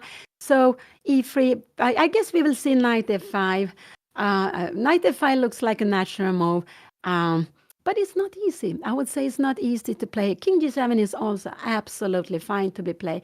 King g7, knight f5 here, and we have rook h3 and bishop a5. And then if you try to make something like this, we will go rook h8. You're coming here, but with one rook, you have no problem. We could just take here. You take with whatever you want, and we are bringing in our pieces. So if Anna can change one rook, there will not be any danger of anything on the H line. With two rooks, there are always some danger that they can create something. Also because this knight take these two squares away for the king. And if Anna needs the knight on the light squares, we have a light square bishop that can cause her problem. But it's only with two rooks on the board. Could Anna take on f3, f4? Take on f4 here could absolutely be possible. The best for her opponent is to take back with the pawn to play this position. And now to go knight e6. This is absolutely fine. If you take here now, we can go knight to f4. The point is that if you take here now, we will just grab this. We have seen this before. And because of the king here now, rook h4 is coming. We will go rook f4. And we will have this bishop end game, but now the rook is just worst here on h4. It's much, much worse on h4. We will go bishop e1 and we will play against the pawn. So, so let's see here now. So this is also one move to be considered. One move is this. I think actually Anna is considering taking on f4 here now. This is one move. This is one move too. This is one move three. E3, I think, would be, I don't expect Anna to go E3. So I would say one. She played knight f5. She played knight f5. Her opponent will absolutely go rook h3. She played one of these active moves. His best move now is to go rook h3. And will he do that?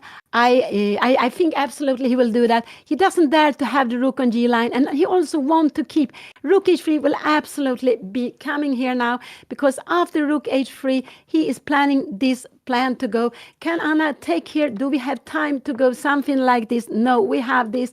And after this, we can even go bishop g5. There are absolutely nothing. But we can also go even a move like knight h5. We are blocking everything here now. So this is absolutely not a danger. But I'm sure we will see rook h3 on the board quickly. Anna play knight a5. The point with knight a5 is you take here, you take the pawn, we take on g3, and not only taking on g3, we have a fork against the two rooks. This would be just winning the game on the spot. No, you're not allowed to do that. He needs to stop Anna taking on g3, and he can do it with this one, but the rook will be passive. It will be on the dark square also. So after this, Anna would have e3, and after a move like this, she would be coming. Maybe knight e7 would be a good move, and if you take here, we can see that this pawn is hanging. If you take here, we can just take back. You're not allowed to take this. We have bishop c5, we have bishop g5, everything. So rook h3 will absolutely be coming, and I would be surprised if he doesn't play it quickly, because he cannot allow Anna to take on g3. Can he do anything like this? No, this would not be a good way of playing. Anna could just go rook take f1, check here now, take, and here. And she is just having a very good position. This is very good. She threatened rook c1. She could even give a check first also, but she threatened rook c1. And no, not a check. This is better, because after rook g1, we will just go and we will just defend the pawn very easily. And we have lots of pawns extra here. And more than anything, we are going, maybe rook g4 is coming, but we are going to play with the rooks. And remember, this king is very weak on the first rank, and the rook and bishops is good together in the endgame. The knight is also good, but black has this pawn on b3, which is so good. So rook h3, anything else would surprise me, and that is absolutely very, very important. But if he goes rook h3, it's not so easy for Anna to make the right choice here now. The best is actually knight e7, but that would surprise me very much if Anna plays that. He can take there, and he can go here, and after that we have Anna can even go bishop d5. Wow! Bishop d5, we have c5 coming here now. We take on f4, you have a check. This is no problem. We put the king on the dark square. It's actually the only square we have, but it's enough. You're taking here. We take with the check. We can actually take with the rook, take away one of the rooks. We want to play the end games with only one rook, because with two rooks, they are always tricky. We have very good end games. Remember the game from yesterday morning. The game, the end game with bishop, different color bishop and rooks on the board, and with initiative, it's very good for black in this position, because of this pawn on b3, restricting the king, making b2 so weak if Anna is active.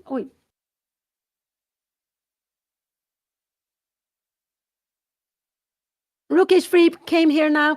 So now knight e7 is the best move, but I would doubt Anna play that. What can she play? King g7 is a good move to be played here. I believe she will take on f4, but knight e7 is the move I like. King g7 is also a good move to be played. And after here, actually, to go maybe bishop a5. If you're coming here, we can actually, now we have this knight g3, which would be winning on spot. So this, I think, actually, it's a good way of playing. So Anna could... so king g7 is actually a very good move to be played here. To put the king more safe, you have rook h8 coming, and after this, we go here. You are not allowed, you can go some c5 move if you want to, but no, you cannot do, because we are going to pick up here. If you go somewhere here, we put this check here and board this king. You need to go knight c3, but now everything is coming. We will start going d5 and d4. This is absolutely just winning for black. This is fantastic. She's getting all the pieces into the game. So what did Anna play? What did she play? She took on f4. Yeah, this was not the best. This was actually not the best. Her opponent will absolutely take back with a pawn, and that is That was not the best to be played. Now the position is only a little bit better for Anna. She should have kept the tension. And this, I think, her opponent is very good to do. He's good, very good to keep the tension. Anna likes Norma to clarify. And here I think she did it a little bit too early. She should have kept the tension because she's opening up the line for her opponent. But let's see now here. We could see after this now, can Anna go knight e7 here now? This is a good move also here to be played. But after here now, we have Anna needs to defend here, and this is about equal this position. We have rook here. She doesn't have time to go back. So this was a little bit too quickly to be played. She should have waited. What did he take back with? What did he take back with? He took back with the pawn. This was a good move. Maybe if Anna go e3 now, he will go bishop d3. She will actually maybe get into problems. So I don't want to see Anna go e3 here now. She can also go. Can Anna go play like this? I'm just wondering. Rook take e4. Can Anna go here now? What is a position like this? This is absolutely possible to be played, but I'm a little bit worried about this here now. Bishop d3. Anna, this is a little bit scary, this position, but it's still absolutely fine to be played. It's about equal, this position. And this is actually what I think she could be playing here now. Bishop h4 and rook e8. I think this is what we could be seeing here on board. Bishop h4, rook take e4, and this move. Can we go something like this? Could this be possible? Yeah, this is also possible to be played, and we are moving back away the bishop. This is absolutely possible to play this position. We are putting the bishop. I don't know actually why it should be. Now we have knight c3. Yeah, this is actually getting a little bit scary because knight f4 is hanging. She needs to go king g7, knight c3, and now we have a move like knight g3 here now. Oh, it's getting so scary. So Anna taking an f4 wasn't the best. Now this is the right way of going. Taking here now and rook. Can we go rook e8? No, it's a fork here. You need to go king g7. We can't go rook e8 here now because we would lose the game on the spot. There is a fork here now, and we would take it. And we remember this is never anything possible to play because the rook is too strong in the endgame. We cannot lose the rook. We need to keep one rook. But this is actually a good way of playing. And king g7. This is absolutely a good way of playing the position. And then quickly go rook e8 now. If you try something like this, we will go rook e8. You don't have time to go for a mate because we will be first with a mate on the first rank here now. So this is what I actually would like Anna to play. I would like Anna to go bishop a4 here and king g7. This is what I would like her to play. And after knight g7, we have rook e8. I don't think it matters with what rook you take. We coming here, we check, we take back with the pawn, and we have this position. And here, this is about equal. You're coming here, check here now, bishop d1, and here we should just keep the rooks. We should just keep the rooks. Maybe rook f4, coming here, and we will go rook took f4, and this is absolutely about equal.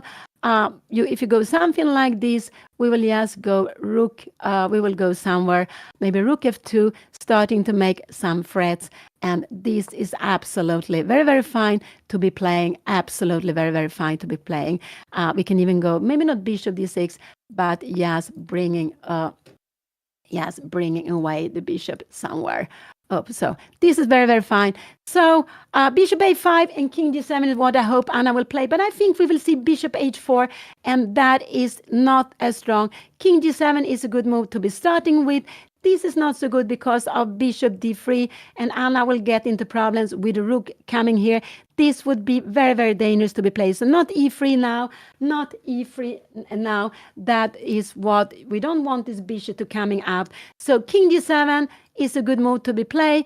And if you take here now, actually bishop a5 is a good move to be played. And now her opponent needs to go knight e7 to exchange this knight. Anything else would be very good for Anna. If she was to move, she would have had this and would be as fantastically well doing. So the bishop and a5. Will Anna find this move? Also, knight e7 is a good way of playing. Rook take f4. But no, this is a mistake. You need to take here now, and you're taking here.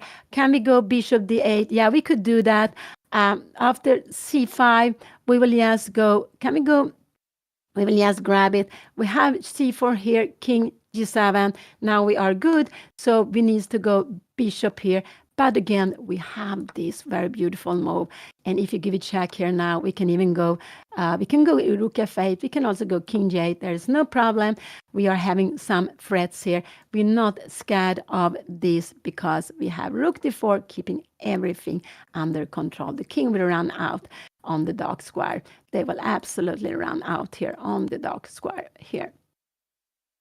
So maybe I made it wrong here. I'm not sure. Maybe we should go this way would be a better way of running out. So let's go back. So not e3. That would not be good. She would be much worse after e3. That's the only move I don't want to see on the board. King g8. She can go rook e8. Yeah, this rook e8 could be a move that Anna wants to play here now. Her opponent could go something like this if he wants to. But then we have rook c8. We are putting some pressure here. And the idea is after this, we have a check. And you can go like this. You threaten a check. But when you threaten a check, we put the king on the dark square. And if you go somewhere like this, we will just grab this. This is only one check, and we are coming out here, and there is no knight f6, nothing to worry about. It just will be winning. So let's go back here now. Let's go back. Such an exciting moment. And not e3. This is the only move I don't want to see on the board. This is really the only move I don't want to see on the board here now. So Anna, yeah, because her opponent is a very quick player. That's why Anna has much less time now. But she was planning quickly. She took time before taking on e4, which was a very good move. And let's see what she will do. But I would like to see knight e7, or I would like to see bishop a5 followed by king g6. This is what I would like to see. So actually, this is a move I would like to see here now. Can you go here? Can we do rook h8 here now also? No, this would be a mistake because we have this. And you see, it's not coming out, the king here now. And knight c7, and with the fork, this would be getting so scary here now. What is happening here now? This is still possible to be played, but this is getting very, very scary here now. So, no, we don't want to have this position on the board. King d2 is actually a good move, avoiding knight e3. After here, we would have had knight e3, and black would be just very, very good here. But let's see. Oh, it's so exciting. King g7, bishop a5, or knight e7 are the moves I really would like to see on the board. And I'm getting so nervous. I always get nervous when Anna is having a fine position. When it's just very bad, yeah, there is nothing to do. But here she's absolutely doing fine. She had more pressure before, and she let her opponent a little bit escape here now with taking away the tension in the center. She took away the tension in the center, but it was she wanted to clarify the position. I think we will see bishop h4, but the bishop is not so good on h4. The bishop is actually better on a5.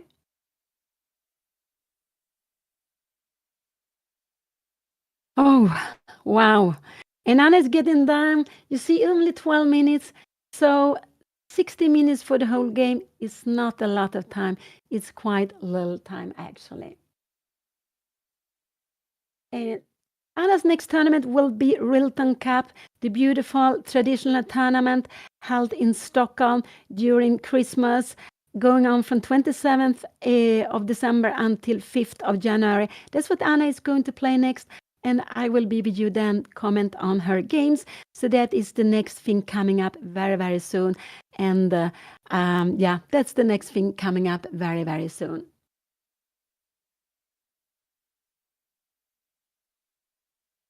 And so this is the 5th game out of 6 in this match.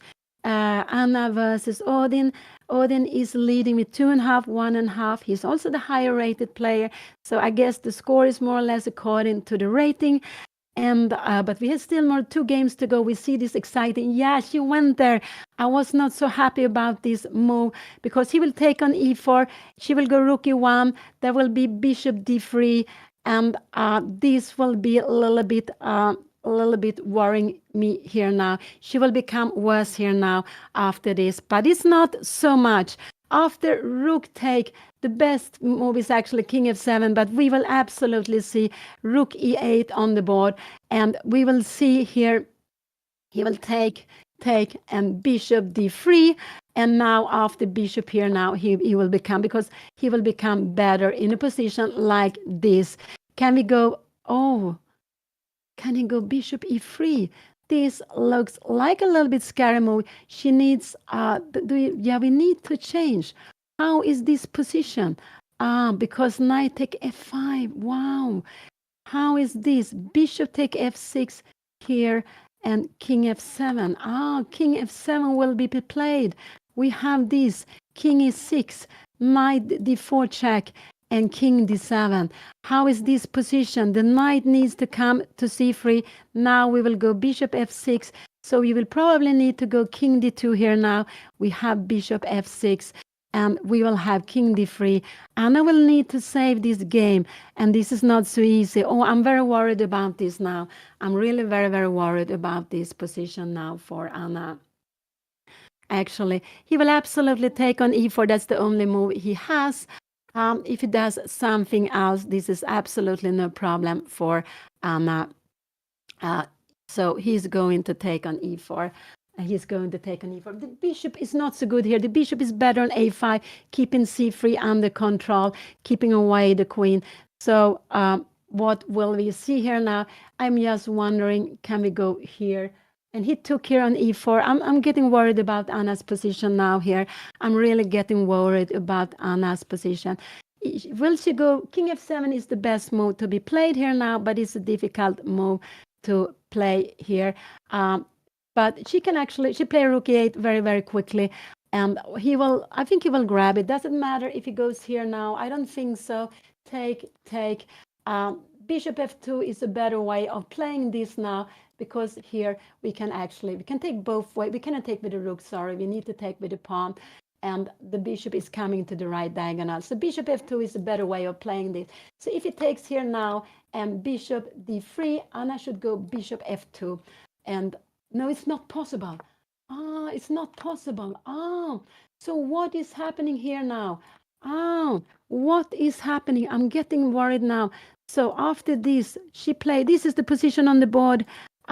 If he takes here now, what is the difference here now? I'm getting, so here, rook e8. This is a mistake, because we can take and bishop f2. Anna will be fine. But if taking e8 is absolutely the best. He played bishop d3. This was not the best move. He played bishop d3. And now Anna should take and go bishop f2. There is no fork on f6. She should just take and go bishop f2, and she will be fine. He played this. He was blitzing out. He is planning to win the game. He's planning to win the game now with taking here, taking and bishop takes. So if Anna played, I cannot make a no move. If you make a no move, but he is threatening to take here, take bishop to a5. We have this lows bishop, but he played bishop d3. Now Anna should take on e4. She should absolutely take on e4. I'm getting so excited. I'm getting so nervous here. But here we have the position. So sorry. I put the square. So Anna should take on e4. Has she done it? No, she hasn't played yet. He's blitzing out the move, but she should take here now. And now it's very important to go bishop f2. Will she find bishop f2? She needs to keep this square under control. She really needs to keep the square under control. And if you go something like this, Anna has knight g3, having lots of threat against f4. So this is what she needs to do. Will she find it? She needs to take on. She absolutely have to take on e4. This is very, very important. Take on e4. Take on e4. Otherwise, Anna will be suffering here in this endgame. She will absolutely be suffering in the endgame. So let's see. So nervous. Taking on e4. He wanted to keep the threat a little bit more hidden by going bishop d3, but he's threatened to finish the game, because we can see that this bishop is only defended by this knight. So he's threatening first to take here. Anna takes back, and he will take the defender of the bishop, and in the end, the bishop on h4 will be lost. This is his threat, but Anna can defend it. And after this, she has bishop f2. She's keeping the bishop very active. And if you go something like that, we keep the bishops active. And if you go something like that, we can go bishop c5 if he wants to. We can just keep it. But I think actually in a position like this, can we not go bishop c5 here now directly? Is knight c3 coming? No, I'm not sure. We have knight e4. We have also lots of tricks here. What are you going to do with the pawn? Rook f1. And now we are pinned. We are putting some pressure here on you. We are absolutely putting some pressure. If you go f5, we will go king g7. And if you take here on a4, we are also having lots of things here. We have a threat here now. Oh, I don't know what is happening here now. We have bishop f2, and that would be absolutely very, very good for Anna. So let's go back. So she needs to take an e4. This is so important. Yeah, I'm sorry. I'm getting so excited. But she needs to cover the pawn, the square on f2, and that is not so easy to do. But taking on e4, you are keeping more option open, and that's why it's such important to play. So here is important to take away the tension. It's absolutely important to take away the tension. Oh, wow. I need some water here now.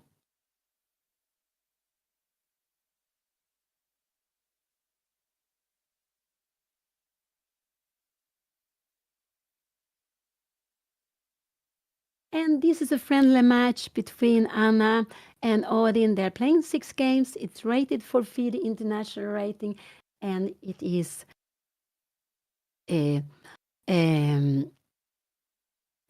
are playing with 6 games. This is round number 5 out of 6. You can see Anna is down to only 7 minutes. She's down to only 7 minutes. She looks very calm, but she has only 7 minutes for the rest of the game, and then she will get 30 seconds. They have made 30 moves, but her opponent is playing so quickly. He's playing so quickly. But just take on e4, because after that, Anna keeps 2 options open to go with the bishop back to d8, which is absolutely which is actually also possible. Can she go? I was wondering here. This is good. You can go bishop d8. If you take her now, we can actually go rook take f5. We are going to go g5 here quickly. It's absolutely equal position. If you're coming here, we will go king f7, keeping everything under control here now. So taking on e5, this bishop, it would just be so much better. And more than anything, because you're keeping the rook on f8. This rook is actually better on f8 than it is on e8. No, bishop f2 is not the only move. I was wrong. You can go back, but then you need to keep the rook on f8. So let's see. This would actually be a blunder, because we would have the fork here on f6. This would be losing the game. So you cannot go there. And that's why I like to take here, because this rook is better here. If now you can choose between f2, you can also come back. And after taking here, we just take back with the rook. We want to go g5. After a move like this, we go king f7, and we will go g5 very, very quickly. It's absolutely an equal position here now.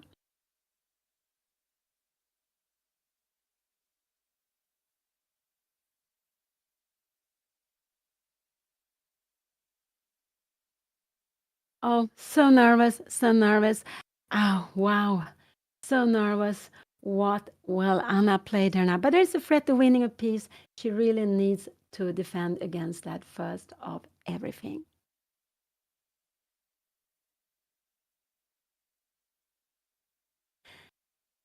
Oh, so excited. Yeah, the word Rapid and Blitz is coming up here in some days. I'm not going to play there. I'm going to be in Rilton Cup, commenting on Anna's games when she is playing in the Rilton ELO in the second tournament, where she has been playing the last years, and she's going to play there again. So this is what is coming up for Anna, and also for me very, very soon. It will start on the 27th of December. But Anna is having only 4 minutes. She is having only 4 minutes here now. So yes, taking on e4. I really want her to take on e4 because she is having the rook on the battle square on f8. She has the rook on the battle square on f8 if she takes on e4.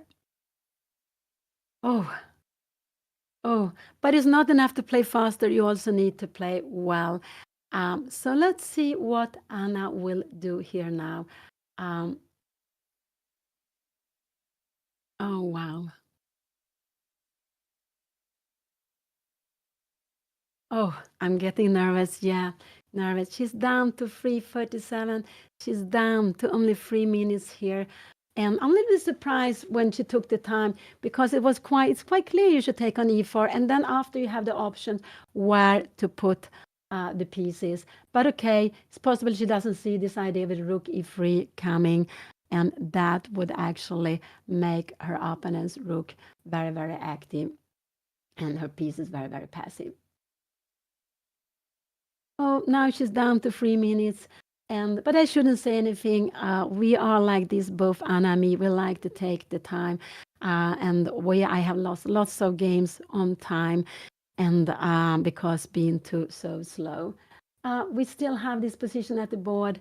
Wow. Oh, so nervous to see. Anna is down to 2:45, and this is exactly the only time she has. She will not get any more time, more than the half minute per move she gets. She looks very calm, but she should not be so calm. Just take on e4. Just grab the rook, Anna. Please just grab the rook. This is what I would like to see on the board. Just grab the rook here now. And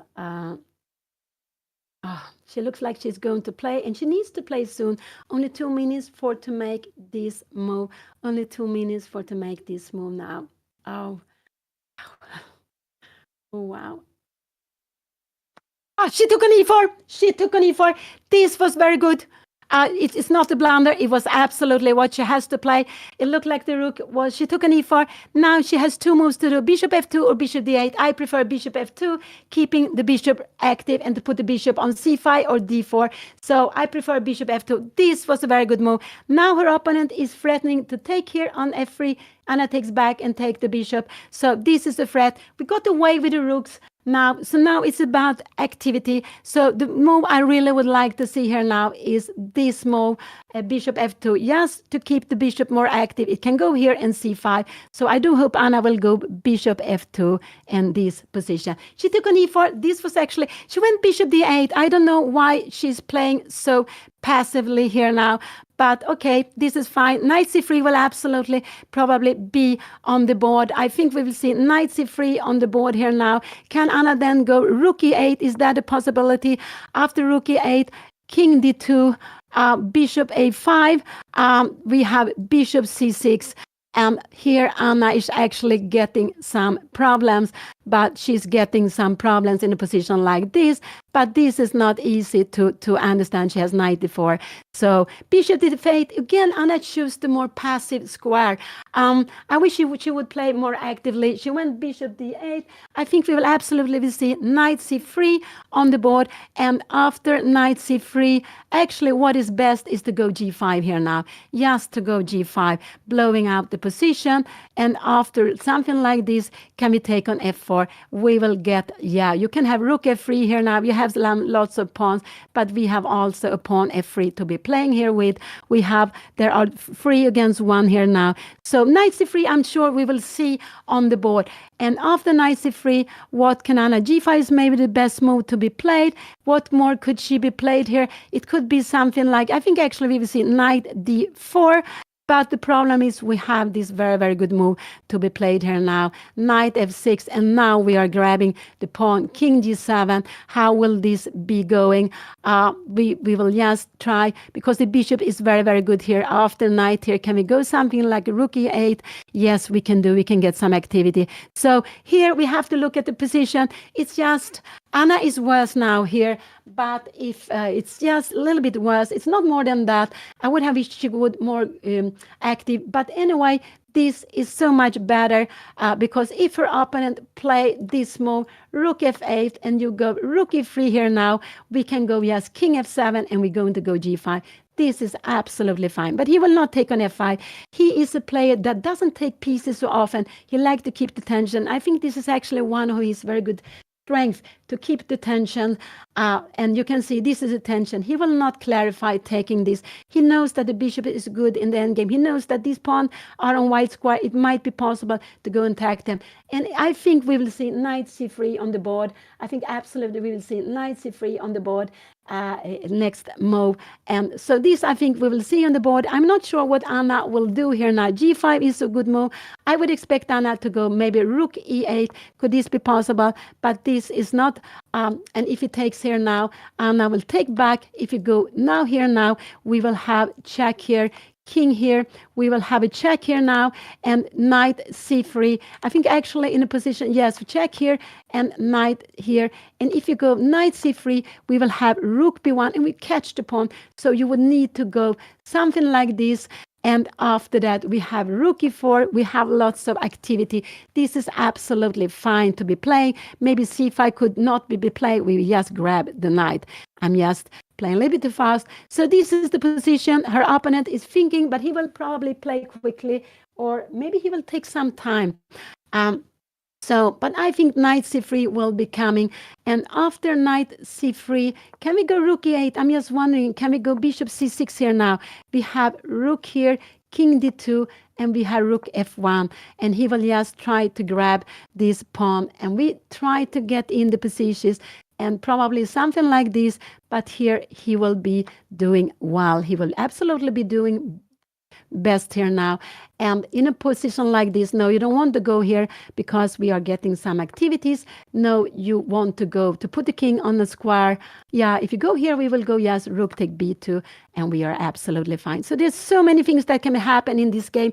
It's so exciting. But once more, we see an endgame with different color bishop like we saw yesterday. But the difference is here that Anna has put this passively. Her opponent is the more active, and so her opponent is doing better. The best is actually probably to bring up the king, but I expect her opponent to go knight to c3, yes, to go after the pawns on a4. Oh, wow. So Anna has only 2 minutes 40 seconds, something like this, 2 minutes 40 seconds for the rest of the game. If he takes here, I want to take with the rook, getting the rook active. I want to go g5 just to grab the pawn. No, he will absolutely not take here. If you go something like that, this is not such a good move because we have rook d3. And what are we going to do now? Now it needs to defend the bishop. You go and taking the pawn, and we need to go something like this just to try to get out with it. But this is getting, maybe knight c3 is a good way to coming back here now. And I don't know, this is getting what is happening. This would be a mistake. All of a sudden, we have lots of pieces coming here now. All of a sudden, we are fine. So these are with the knights, with the different color bishops. Lots of things can be happening here. It's just such an exciting endgame we have on the board. Really, really exciting endgame we have on the board with a knight and a bishop each and a rook each. And I think it's important for Anna that she has the rook, because with the rook, she can play in the king. Without the rook, this would be, I think it would be bad, because these pawns would pick up and she wouldn't be, maybe she could take this pawn, but this would be, probably it would be lost if there were not rook on the board. So Anna needs to keep the rook on the board. It would actually absolutely be a more difficult task without the rook on the board.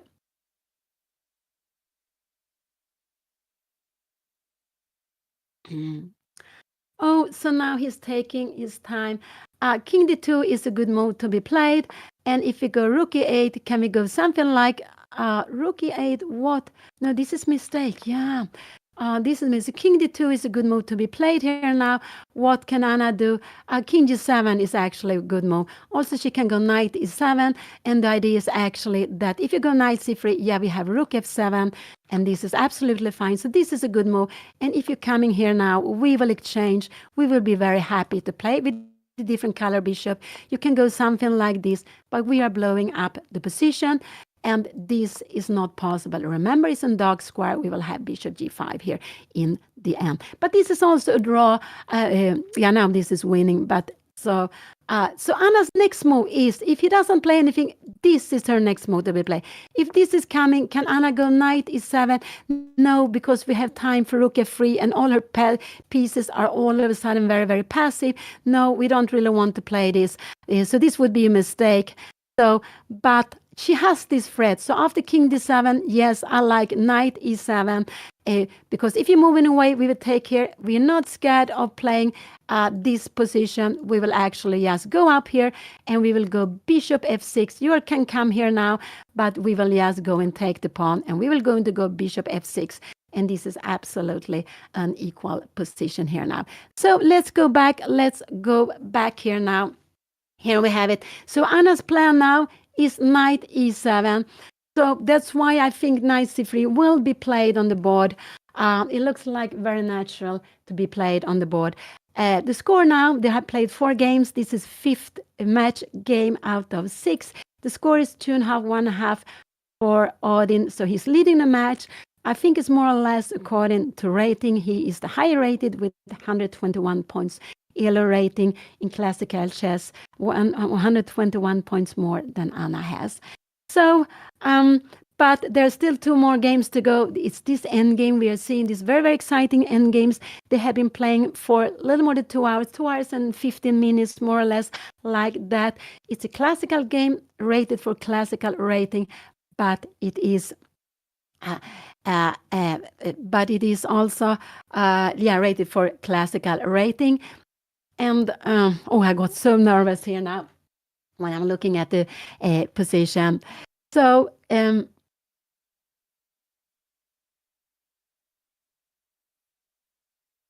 it's actually the first match Anna play with a classical rating. Yeah, for Anna, draw is always fine because she's playing against the higher rated player. She also played this game today with black. But more than anything else, he's a higher rated player. He has shown some very, very nice ideas. When he has got the grip, he has kept it. He is very good to get to the king. He's also a player who plays very quickly. But now he takes the deep fort. He realized this is one very important moment. And I would say that knight c3 is the way of putting pressure on the position. It's absolutely a way of putting pressure on the position here now for her. And I was just wondering, knight c3, can we go knight h4, going after the pawn? It could be that Anna wants to play this, and bishop d5. I think this actually could be played but now we have rook b3 here now, and this is good for him. So why was this the different? What was the different? If we had a bishop on f2, it would have been better, it would have been more actively, but here, that's it. So knight c3 is a very good move, and that's the only move that really worries me. If Anna to move, she would equalize with knight e7. With knight c3, he still puts pressure, and it's such an obvious move because you go after the pawns. You really go after the pawns here now. And has he played? He took on f5. He took on f5, and Anna took back with the rook immediately. This was a very good move. Now Anna is going to go g5. She's going to go g5. It's absolutely equal here now. She took back with the rook. Oh, wow. He took on f5, and that surprised me. He took on f5. If he goes king g2, I just like Anna to go. She can even go a rook h5, but I don't think so. I just like Anna to go g5. She can go king g7. And she took back with the rook. This was very, very surprising. He changed his bishop. He was so worried about the bishop Anna has now. What can he do here now? Can he go knight c3? Could it be that he wants to go knight c3? But this is not so good because we have the check here now, and we have what is the best move here now? No, we take this, we check, we threaten it. You need to come back. And now we have this position where we are absolutely better. If you're coming up here now, we will play with the bishop. We are absolutely better. We have actually an extra pawn looking here, and you can't go anywhere. So what was his plan with playing take on f5? That was surprise. It makes the task for Anna much simple. It's about equal now, this position. Black is planning g5, yes, to open up the position. You can also go rook h5, actually to play with the pawn more far away, but I don't think Anna would dare that because she's scared of the pawn on a4. But remember, when we play an endgame and we play against the knight, the most difficult pawn for the knight to stop is the pawn, the corner pawn. This is the worst pawn for the knight. So this is actually also possible to go rook h5 and to change to play with the pawner, move knight. And also, actually, we could also try to go the bishop to a5, where we will actually completely dominate the knight. Oh. So her opponent, he is thinking he took on f5, Anna took back, but by taking on f5, we see that this rook is active. You're not trying to take on d5, not trying to take on f5, but we want to open up the position. And so g5 is a threat, not a threat, it's a plan. You can go rook h5, but we will just bring up the pieces. So what can you do here now? Can we go g5? Yes, you can go rook a5, but we will just come up here. You're coming here, we're coming here. Can you go something like that? No, that would absolutely lose on spot, because we have time to take the knight, and when you take back, yeah, then we will grab the rook and we have a piece more. So we always have to be careful for all these things. So she took with the rook, and now I think this is her plan. Maybe after this, she can also go rook h5, and this position is absolutely fine, because after here, we will go knight a5. You remember this. This is not possible. And look at this. We will take here. You cannot have two pass pawns, one here and one here. One of them will queen. And if you go here, we will see that this pawn is actually too quick to run away. So actually, if king d2 is coming here now, rook h5 is a very good move to be played. Coming here now, we can give a check. Threatening to take here now, we can give a check here now. The king needs to come up, and we can go rook h2, and we are having some threats here now. This is absolutely about equal. We can also in this position. So let's go back. We have to go to the board. Oh, it's so exciting. He took on f5. Anna took back. Maybe he wanted to be very solid. He didn't want Anna's knight to make any problems, but I was very worried about his knight going after the pawn. And now to go after the pawn, no, this is not so good, because we will, if you go knight c3, if you go back with the knight, we will just grab the pawn on f4, and we are going to grab next pawn on c4 also. So that is not a good way to play. Could it be what could he also? Yeah, he could go rook e3 now.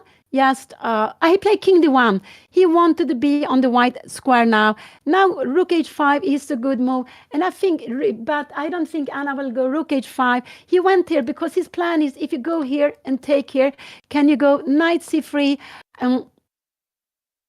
We will go bishop f6.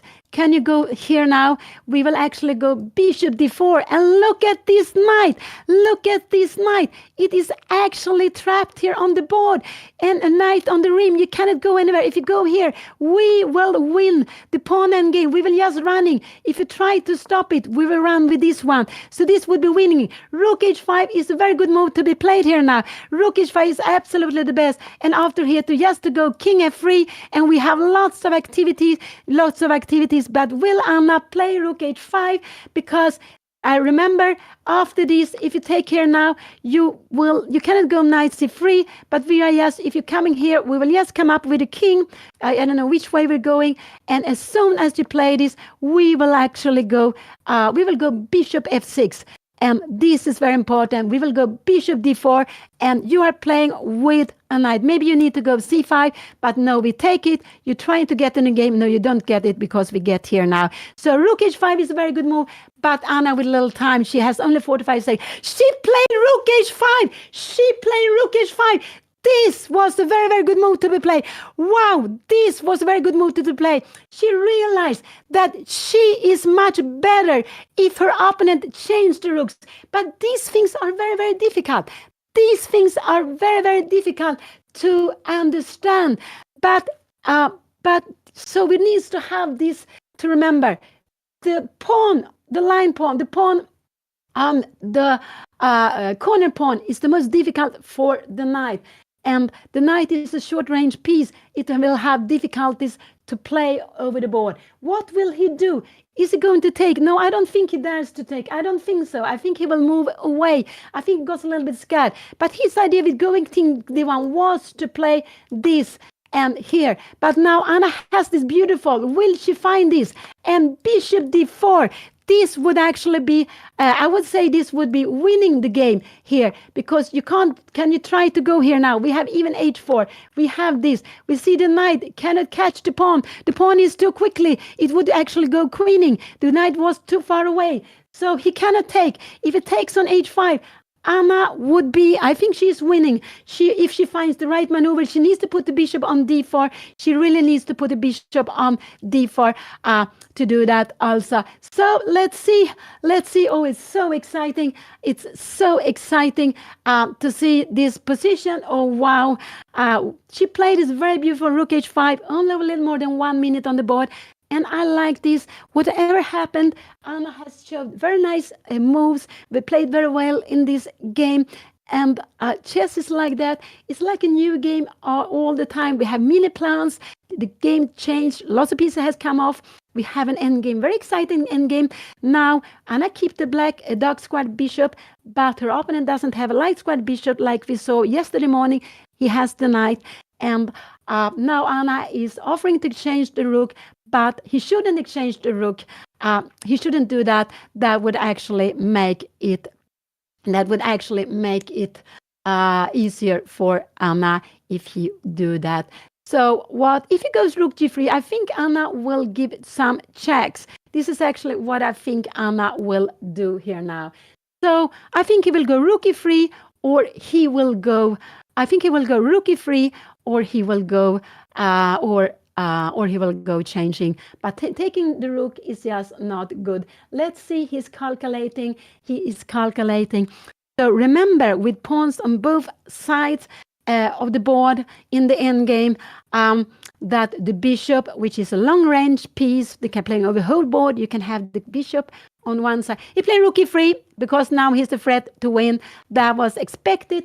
And I think Anna will go king f7 now. I think that's what she should do. I think she will go king f2. She play king f7 quickly. This is a very good move. You have the king here because now there is no way. And now she's going just planning to go check and rook e2. So after knight c3 here now, Anna will go bishop. I just want to show, if you go like this and you come here now, you cannot take this because we will have a mate here on the first rank. So this is absolutely would be winning. So this is not possible. So if they come in here now, Anna should just go, I like this move. Oh, I'm sorry.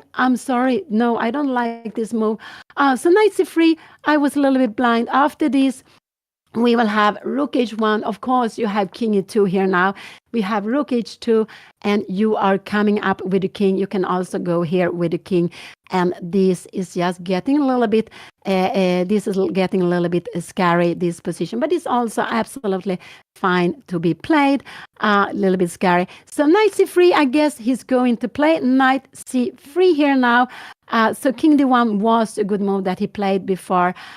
Knight c3, he can be playing knight c3, and if he goes knight c3, it could be that Anna gives a check here now, and rook e1 here now. Anna, oh, now this is actually a winning position for Anna. King d2, we have king e6, king d3, and Anna will just grab it. She will be the first one to get the queen. Her pawn is just quicker. So this is absolutely. So after knight, if knight c3 will be coming, Anna will absolutely give a check. And if king d2 comes, she will pin the knight, and we have this position. And if this is coming, I think she can go rook f1. Can she play this move?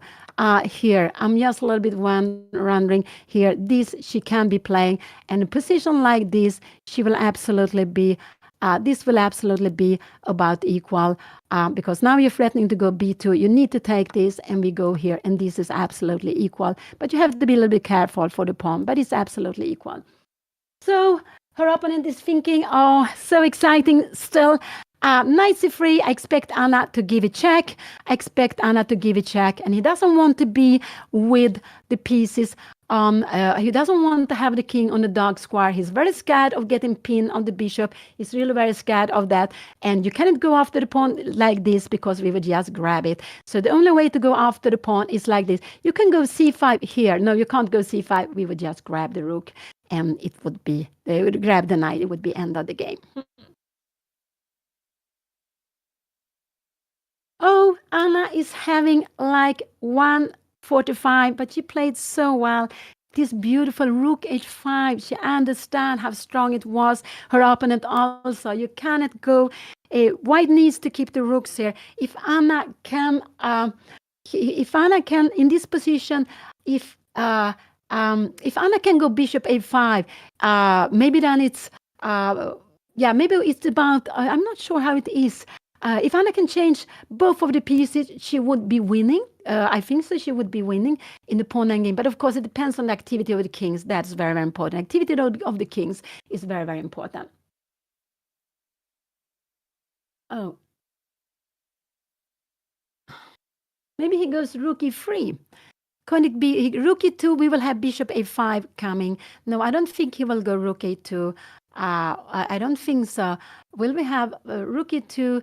Can he go rook e2? Actually, after a move like rook e2, Anna can also go bishop f6. I think is fine because knight b6. We have this check here, and we will just grab the pawn here, and we will get another pawn. Maybe not like this. So yes, like this. So let's see. Has he played? He was on his way of playing. He played knight c3. He played knight c3. Now Anna will give a check.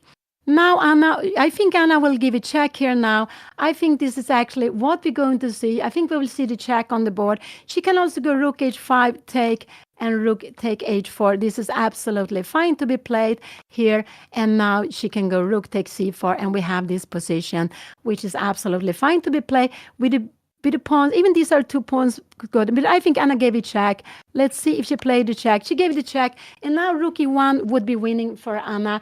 So her opponent needs to go king d2, and let's see what her opponent will do. He needs to go king e2. If he goes king d2, I think we will see bishop h4 here, check on the board. I think this is what we will see on the board, but let's see what he will do. If he goes king e2 now, Anna will give a check here and king d3, and she will just grab the pawn. So what will happen here now? It's so exciting. King d2, she gave the check. This was absolutely on the board. And what will he play? He has 3 moves, legal moves to do. Either move the king. Rook e1 would actually be losing the game. He will not go rook e1. This is clear. He will move up the king. Will he go king e2 or will he go king d2? King d2 is the best. And the idea with king d2 is that after rook h2, we have king. After rook h2, we can play this position. Rook e2, we need to come here. You are coming here now, and maybe we can go bishop check here now. Can we play this? Yes, we can play this rook endgame and king f6. And if you try to go something like this, we will just go king f5. We're not really worried about this pawn. You're coming here a6, and we will just go rook h1. And if you're coming here, we will just go back. There is no worrying because, we will just grab it. Sorry. So go back here now. This is a tricky position for her. He played the best move, king d2. I think we will see now, I think actually we will see bishop h5 here now. King d2 was the absolutely only move he could play here now, but it's about equal. But I think Anna will go bishop a5 here now, which is the best move for him. It's not the best move. The best move for Anna is to go rook h4 here now. This is absolutely the best move for Anna to be played here, rook h4. But it's not so easy to choose rook a4. But the idea with rook a4 is to go and take the f2 pawn. She can also go rook f1, is also fine. But this is the best. But I think she will go bishop a5. And after bishop here, king is coming. Now, can she go rook f1 here now? Yeah, this is also fine. And we go rook f4 and we play this position. You're coming back here now, and we will try to go after the pawns here, rook e2. We will give a check here now, and king e4, and we will just bring away the rook. Oh, it's so exciting. Sorry. What did Anna play here now? I guess I expect her to go bishop h5. What did she play? No, she didn't play that. She played something stronger. She played g5. This is absolutely a very good move to be played. Absolutely very good move to be played. She went there and she played this move. He will absolutely, it's so exciting. he took there. Anna will take on f4, and what she can go bishop a5, also check. I think she will go with check first on bishop a5, check first. This is what I think she will do, but I'm not sure if she will do that first. Let's see what she will do. Will she go bishop a5? I think actually she will go bishop a5, check in this position. Let's see what she will do. Oh, it's so exciting. Bishop h5 is what I think she is going to play in this position. But let's see. It's so exciting. She can go g take f4, rook take b3, and she's absolutely, completely fine in this position also. But lots of things can still be happening. Oh, wow. Anna is down to 22 seconds, only 22 seconds. The position is equal, but she cannot lose some time. If she will lose some time, she'll lose the game.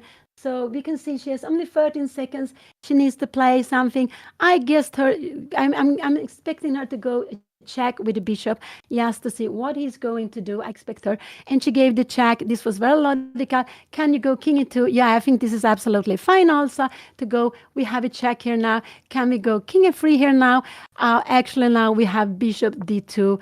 And in a position like this, we would win the game with g2. So this would actually be very good. Anna played the move with only 3 seconds. Bishop a5 was expected. I guess expecting him to go king d3 now. I expected him to go king d3. And then I think after king d3, probably Anna will take on f4. But that is not the best. The better is to keep on playing with this pawn. This is actually the best way of playing. If you go something like this, we will go rook c1, and we are going after the pawn. And remember, this is not possible to be played. We would always win these endgames. So check. He will absolutely go king d3. I cannot see anything else that he will be playing here in this position. I don't think so.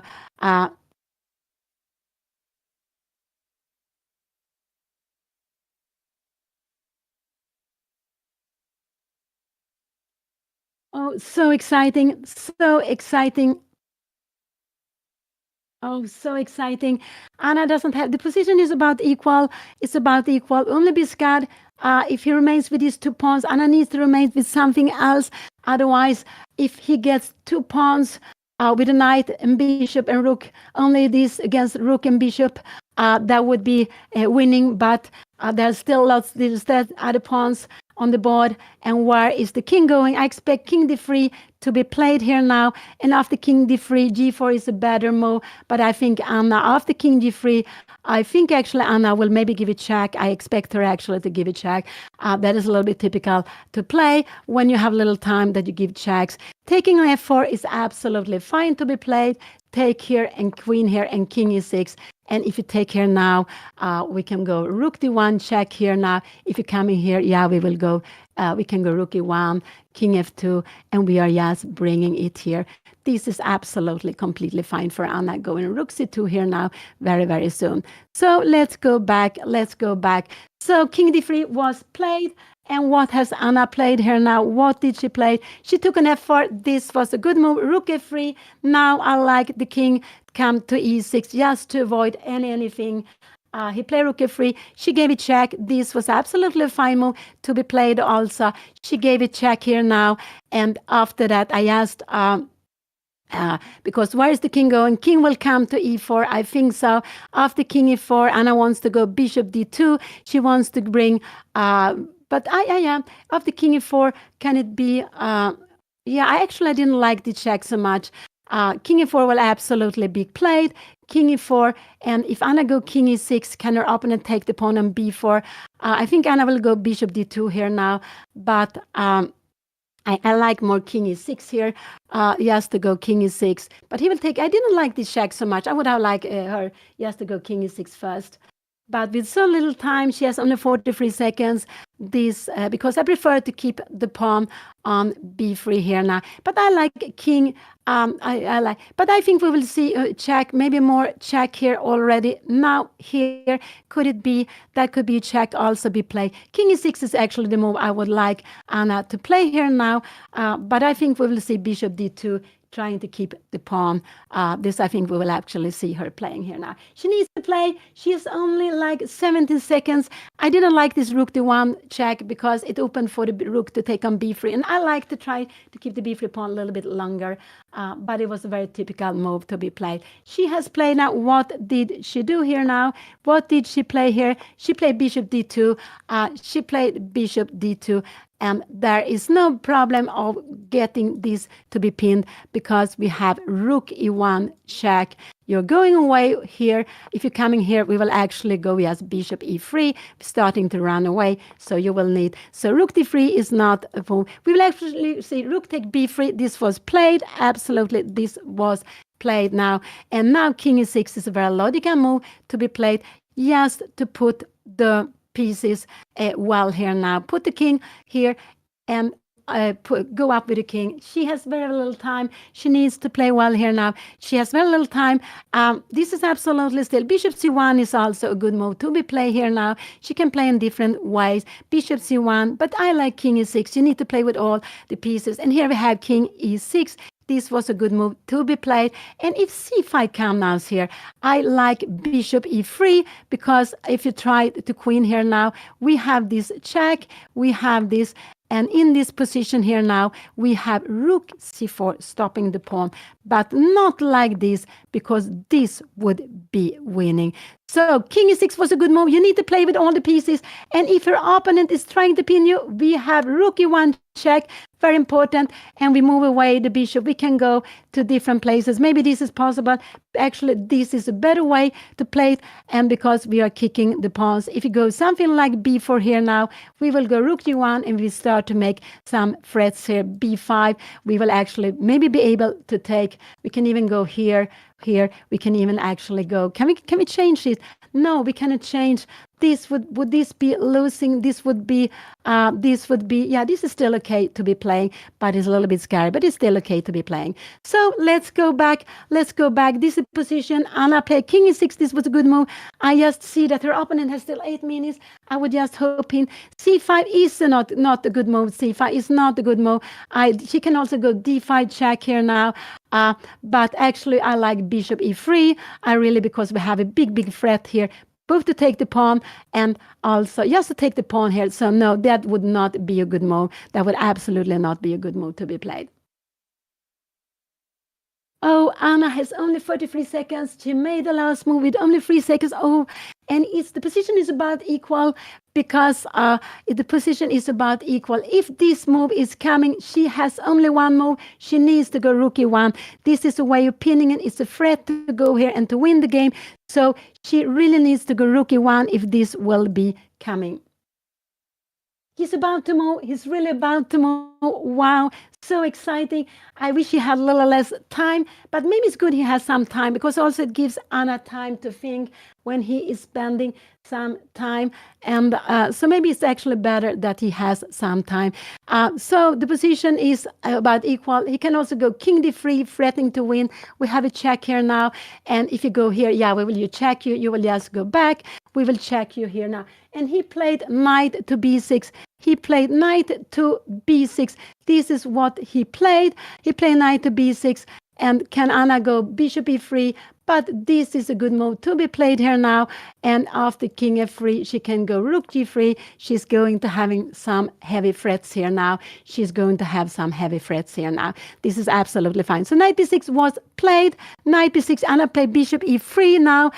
What will he go? I think he will go knight d5 here now. I think this is what we'll see on the board. But then Anna has this. She has... And she needs to go bishop c1. She really needs to keep the pawns. She needs to keep the bishop.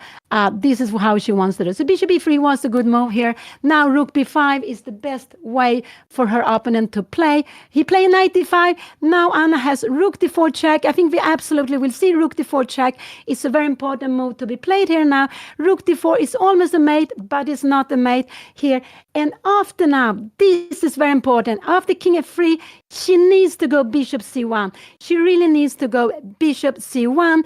And after that, we have it. It's about an equal position. It's about an equal position. She needs to go. King f3 was played. Now she is not allowed to play this.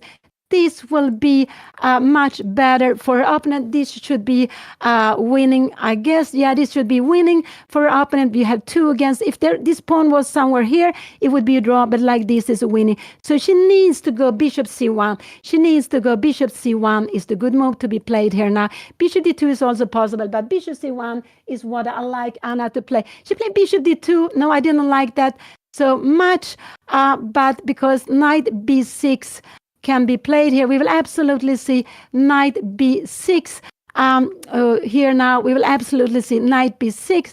Anna will kick the bishop knight, and can you go something like rook b5 here now? We will have this. No, we keep in the both pawn. This is equal. We keep in the both pawn. This is equal. Because if you're coming here now, we can even take it. Yes, we will play the pawn and game. We will play the pawn and game. This is absolutely fine to play. Oh, let's see. So she played bishop d2. What will it play? She's planning to play rook takes c4. This is her move.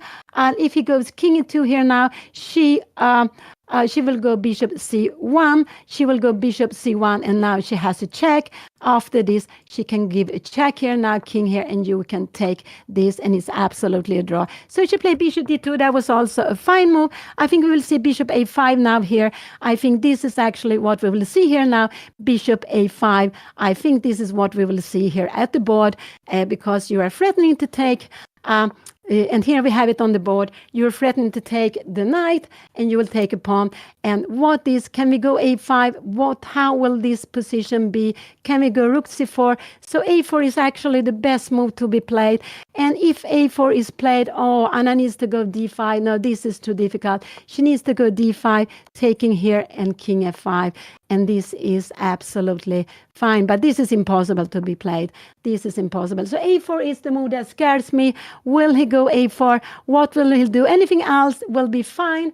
Anything else will be fine. But if you go a4, Anna, he has played. What did he play? He played knight d5. Anna can just play rook takes c4. She can just play rook takes c4. She went bishop d2 back. She went bishop d2 back. We had this position once. We had this position once. Oh, wow. We had it already once. She went back. And if they repeat, but you need to repeat, we have it only, this is second time we have it, but you need to have it one more time. You need to have it 3 times. And if it repeats 3 times, you cannot play it. You need to stop the clock and say, if I play this move, it will be 3 times the same position. So she went back. There is absolutely no danger of a mate. We will just take here, and if you try something, we will just grab the knight. So she went back there. She is planning to take the pawn on c4. She is going after the pawn on c4. I think her opponent will go knight b6 or king e2, but knight b6, I think absolutely her opponent will be playing here now. I think absolutely her opponent will play this now. Oh, it's, yeah, of course. And I know it's repetition. It's also because of that she played it so quickly. She went back there so quickly. Really, she did that. And so Anna has only 1 minute and 23 seconds for the next move. She gets half minute for every move she's playing. And they're playing a match, Anna versus Odin. They have played 4 games. The score is 4.5, score is 2.5, 1.5 for Odin after the first 4 games. And this is round number 5, match round number 5. They will play 1 more game today. They will play 1 more game today. I think actually this is what we will see on the board now here. And if this is coming, I think Anna will go king d7. But it's better to go somewhere else. Maybe king e7 is the best, because after here take, and if you take here now, I was wondering, check here now, how is this position? King e5, rook take d2, and rook c1. This is actually a draw, but this is not, because she's getting so active. This is a draw. So I think we will see knight c7 on the board here now. I think absolutely we will see knight c7. I think this is actually what we're going to see. We will see this here now. And if you go rook d3 here now, we have bishop e3.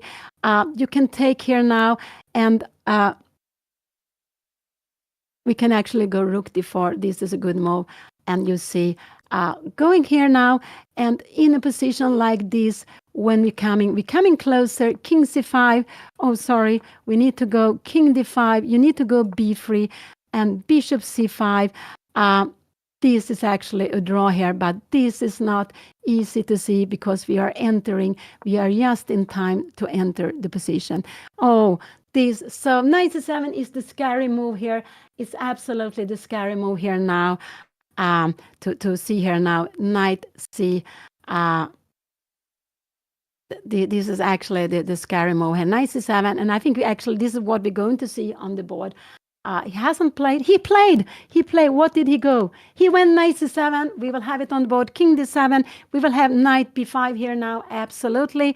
We will have, if he goes knight d5, and I can say that we have a repetition, he will absolutely go knight b5.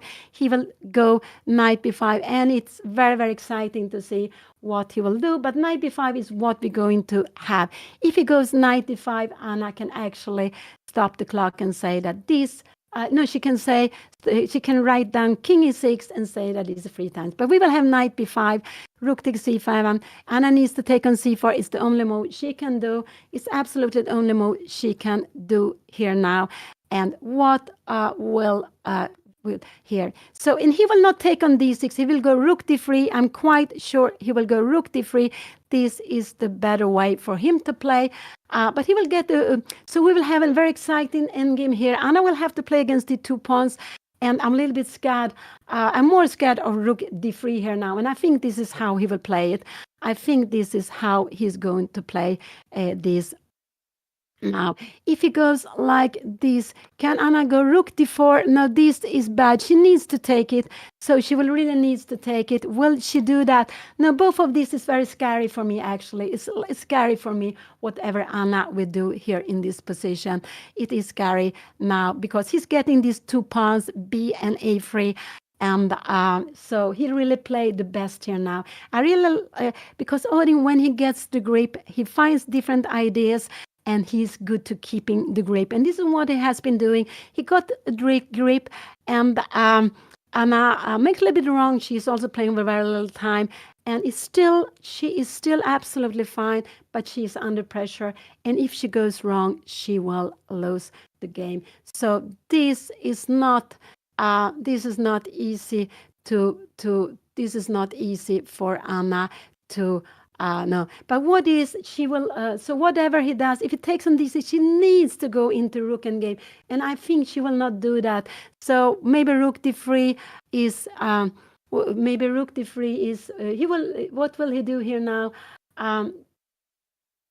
He took the d6 now, and now Anna needs to take back anything else, and she will lose the game. Anything else, she will lose the game. So bishop take d, knight takes d6 was played. She will not, but I think she will go rook c2. I think she will go rook c2 here now, planning bishop c1. I think this is her plan here now, to go rook c2. This is what I think she will do. But it's actually, and then if she go rook c2, the best he can do is actually, if you go rook c2, you have this move. We have bishop. We can even go king c6 here. Yeah, that's fine. So the best he can do is actually go. I think we will have rook c2 on the board here now. Let's see what Anna will play. It's absolutely fine to take the bishop. Then if he goes here, knight c2, can Anna go bishop c1 here now? No, we have knight f3, and we have this, and she will absolutely be badly placed. So what will Anna play? I expect her to go rook c2 here now. This is what I expect her to do, and then the best he can do is go bishop c4 to go back here, and we have the same position. So she went rook c6. Oh, this is not... this was a mistake, but this is a little bit, I'm a little bit worried now about her coming here now. There are so many forks here now. I'm so getting scared. Now he can go rook d3. Or no, he can't go rook d3. We have rook take d6. Sorry, he cannot go rook d3. So rook c6. I would allow her to go rook c2. The best he can do here now is actually, I think he will go knight f7. This is what I think he will do. Knight f7 is absolutely what I expect him to do here now. But knight c4 is the best move to be played. And I'm very scared about this position. I am worried that Anna will lose because it's so difficult to make the right decision here, to realize that she can play a rook endgame with an active king. And well, he played bishop f5. He is threatening a fork here now. He is threatening a fork. And now Anna needs to go bishop c1 is a very good move to be played here now. He went knight f5. She played bishop c1. This is a very good move to be played. This is a very good move to be played. And if you go rook d4, we will absolutely just go rook c. No, we will not go rook d4. We need to go rook d6. Oh, this is too much. And after this one, we have bishop take e2. Why can we play this? Because we have check here and take here. Oh, but this is too difficult. So knight d4, she needs to go rook d6. But I don't think we will see that on the board. I think we will see something else on the board. This is just getting a little bit scary. He gave it a check here, and now Anna has only one move to go, king e8. This was a good check. King e8 is the only move Anna can do. King e8 is actually the only move she can do here. But because king c7, then we will have king c7 and knight d4, and there will be... she doesn't have a good square for the rook, so she needs to go king e8. Otherwise, she will lose the game. So king e8 is the only move. She cannot put the king on c8. Yes, she cannot put the king on c7 because knight d4. He played this very, very tricky move. Oh, he played this tricky move. Oh, wow. He's so tricky here. She played king e8. This was a must move. She is not allowed to go. So this was absolutely a must move. Away with the king. So after a move like this, she can even go. I think she even can pin it. Can she even pin it here? I think she even can pin it here now. You go b3. We will take one on the pawn. If you go here, we will grab this pawn and we will have absolutely a draw in endgame. So this was the check. King 8 was a very good move. What is he going to do? He needs to go b4. b4 is the only way for him to defend the pawn. He will absolutely go b4. Can we then go some rook a6? No, then he has a check here now. What should Anna go? No, probably. What did he play? What did he play here now? He played b4. Now Anna needs to go rook a6. We will absolutely see rook a6, I think, on the board. And we will see a check here now. And we will see some... this is absolutely what we will see here now. Oh, it's so exciting. She needs to go rook a6.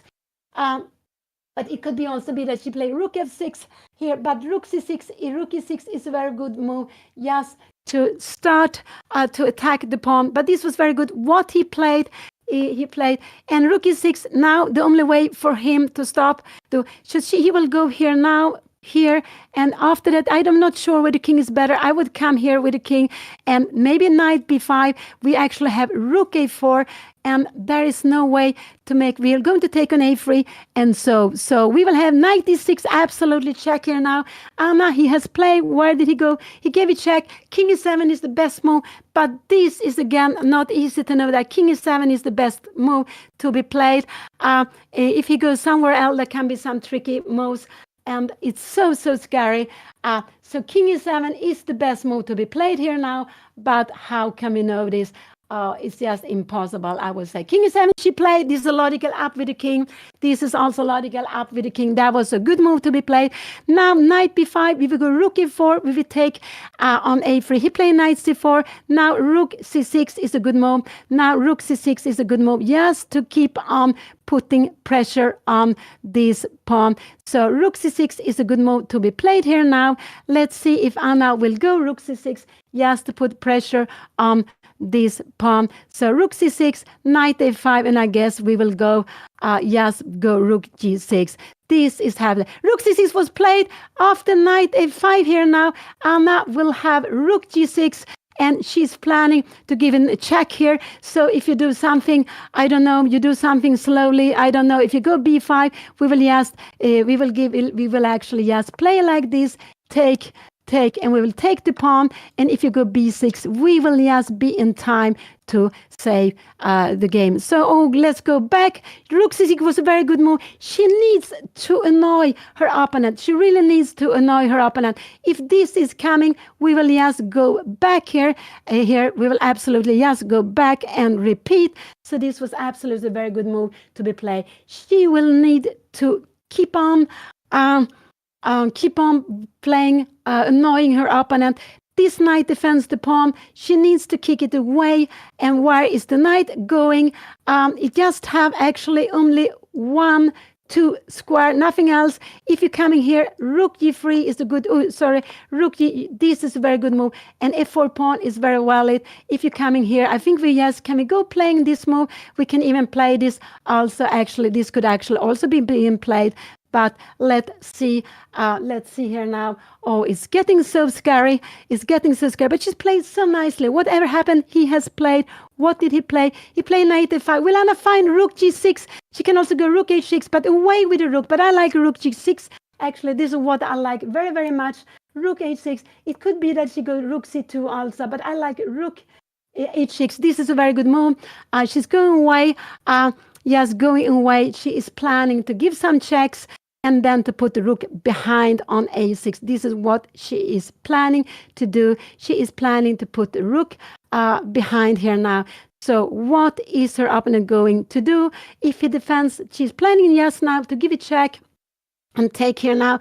And if you go a4 here now, if you go a4, we can even go rook a6 here now. He has to go back. We can see that the knight cannot move anywhere. The knight cannot move. If you do something like this, we will go rook, bishop d2. You can give a check here now, but we will just go up somewhere. Can we go here? I'm not sure. We have rook d3. We have to be a little bit careful. We have to keep it somewhere away. I think any move is good. Maybe king e8. Yes, keeping it away. So, but it's so tricky. The knights are here. She played this move, which was good. It was absolutely good. I think we will see the king coming up. King e4, I think this is absolutely what we will see on the board. And if king e4 is coming, I think Anna will give a check. Is this making the things worse? And what did her opponent play? What did he go? He played, what did he do? He went knight c4. Now I think Anna will just go back with knight c6. Rook c6 is the best move for her to play, just to go back, because he's defending here now. He is defending, and she shouldn't change rook. She should just keep on bothering, repeat the moves, let him show how to win it. So just repeat one more time. She's down to 13 seconds. She needs to play soon. She needs to play. She has just very, very little time. She needs to play. But don't give the check. Now the pawn, rook c6, just repeat. We have had this 2 times. If it will come up one more time, Anna can claim a draw. She is playing for the draw. She has nothing. She's not scared of playing. So if knight e5 comes, Anna just go rook a4. So what he needs to go back, anything else, he doesn't have anything more than knight a5.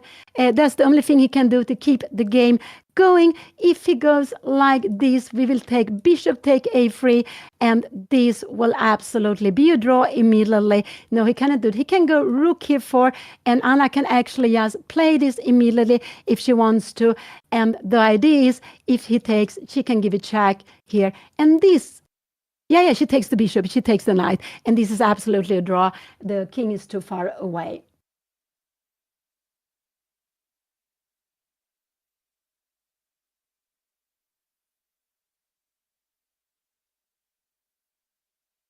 I think we'll see rook d4 on the board, actually. I think this is what we'll see on the board, but it's absolutely a drawing position. It's absolutely a draw if we go rook d4, because Anna can take on a3. She can just take the pawn.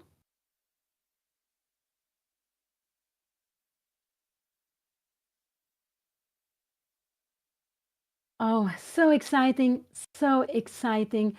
Oh, wow. What will he play? No, I think he will go back knight a5. I think this is what he will go. If he goes here, he can also try this knight a6 and rook d7. Oh, I don't know. This is not such a good way of trying king e4. And we will just grab the pawns here. No, you cannot do that. This is not the way of playing. So the best way for him is keep on going, is to repeat one more time. He's down to 141. He played rook d4, and now Anna can take on a3. He played rook d4. Will Anna take on a3? I think she will take on a3. This rook and gaming is no problem at all. I think absolutely she will take on a3. This is what she should do also. She should take the pawn on a3. Will she do that? I do hope she will take on a3. This is absolutely very fine to be playing, to take on a3. And we will have Will she play that? Oh, so exciting. She's down to 20 seconds, but take on a3. She is grabbing one of these 2 pawns. She is grabbing one of these 2 pawns. And with 1 pawn, there is absolutely no problem. Will she take on a3? And she took on a3. She took one of these big pawns. We will see b5 maybe coming. But b5, we will just come here. We will just go back, rook c5. If you're coming here now, we can even go rook b5. You're taking here. We give it check here, take. And if you go rook here, we are just one in time. We are just in time to, we actually have this move also, but we are just in time to play and we have this check kicking away the king, and we are just getting here, and this is just a completely draw. So let's go back. We will absolutely see b5 here on the board. We will absolutely see b5 on the board. And b5, bishop c5, could that be, that is also b5. You can even go rook c5 here now, but b6 looks a little bit scary. Now it looks a little bit scary here now, but we have bishop c1 here. No, we don't have, we have some tricks here now. Now something, we have knight a5. This is getting very, very scary. This is getting a little bit scary. We have rook c4 here now, and we have bishop d2. What is happening? And this is actually a draw, but you will have to defend this with the bishop again. So b5 will absolutely be played here. I'm sure we will see b5 on the board. You're threatening, and I think Anna will go rook c8. Is b5, is rook c8 a problem to play here now? I don't think so. No, rook c8 is absolutely not a problem. And we will see king check here now, and Anna should just go with the king to d8, and then everything is fine. So b5 was played. Oh, it's still so exciting. It's still so exciting. Anna can go rook c5, but I prefer actually, she can also go bishop c5 if she wants to. This is also absolutely fine to go bishop c5, and after rook here now, she can just go rook c5, and this is absolutely fine to be playing. So let's see what Anna will play. Bishop c5 is absolutely a good move to be played, and there is no problem at all for Anna. So let's see what she's playing. She has played. What did she play? She played rook c5. This is absolutely fine to be played. Now, rook c5 is maybe the best move to be played. So after b6 now, after b6, Anna has rook b5. She has rook b5, and this is absolutely fine. She has rook behind the pawn. Remember, this is the best. The rook c5 is a very good move to be played. Rook b5 is a very good move to be played. And what will he do? I think we will see a check here now. I think he wants to give a check here now. b6, rook b5. He can also go some knight d6 move. Can knight d6 be a move to be played here now? No, we have a check, and we will actually just grab it. No, you don't want to play that. So this you don't want. He has played something. What did he go? He played b6, rook b5. And I think he will go, I think he will give a check here now, maybe. He can go rook f4 if he goes, and then Anna can go bishop c5. After rook f4, can we go bishop c5? I think this should be fine also, because after rook f5, we have a check here, and in the end, we just will take the pawn. So here we have the position. Anna has the rook behind the pawn. This is very important to have the rook behind the pawn.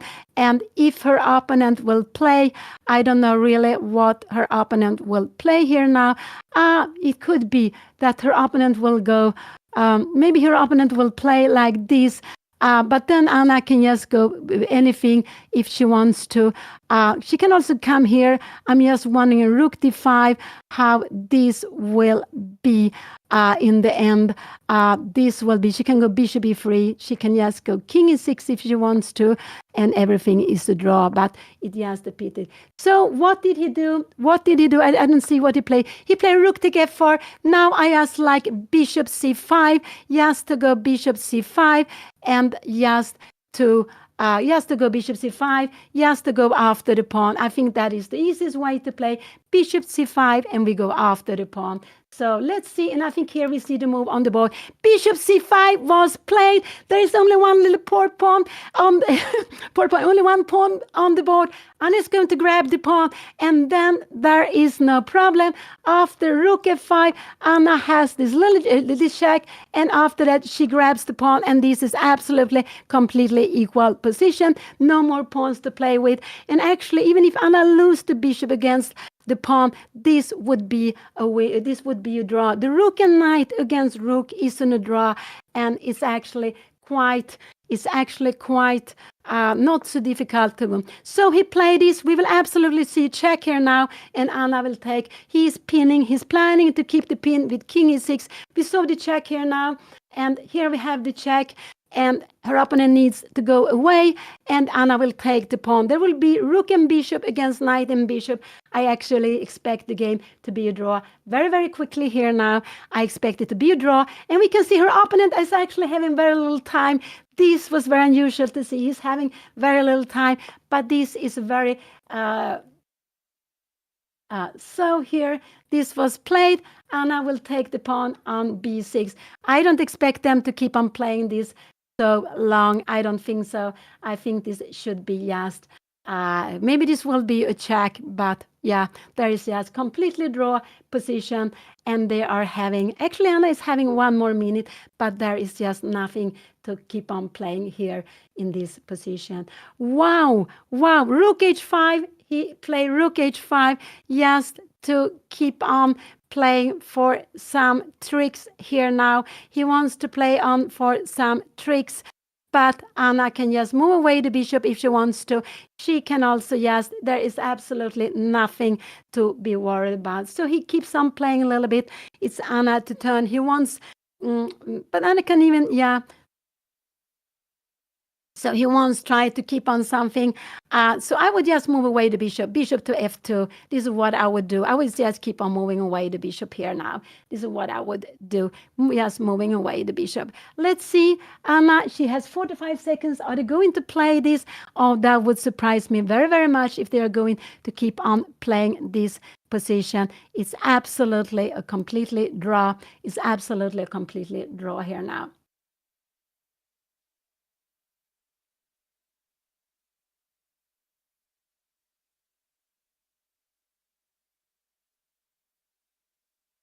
Bishop f2, that was a good move. Just away with the bishop. Just away with the bishop. Just to keep it away. Just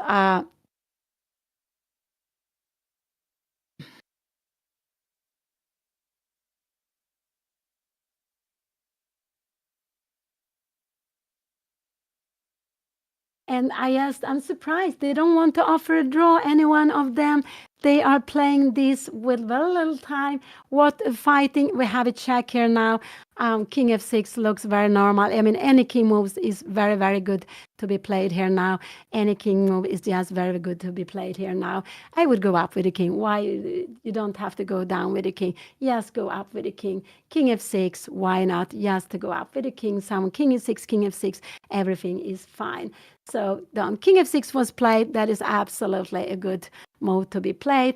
There he will go maybe rook h1, just try to pin Anna, and you just move away the bishop or you move away the king. Everything is fine. And so they are going to play this position. I'm so surprised. I'm so surprised. And you have a check here now, and I guess Anna will go. She can just go back if she wants to, but king g7, everything is also king g7, maybe, no. But she played here now, and what we will see here now, I guess her opponent will go rook h2 or something, and Anna is going to bring away. We have rook d6 here now, and rook here now. Rook c3 is actually a good move, just to pin the rook, but pin the knight. And he's play on because he thinks he's a little bit more active here, but this is just nothing to be worried about. The rook before was also absolutely fine to be played. What is going to happen here now? Are they going to keep on playing this? So then they can play this for 50 moves. This can be played for 50 moves here now. This can absolutely be played for 50 moves if they would like 2.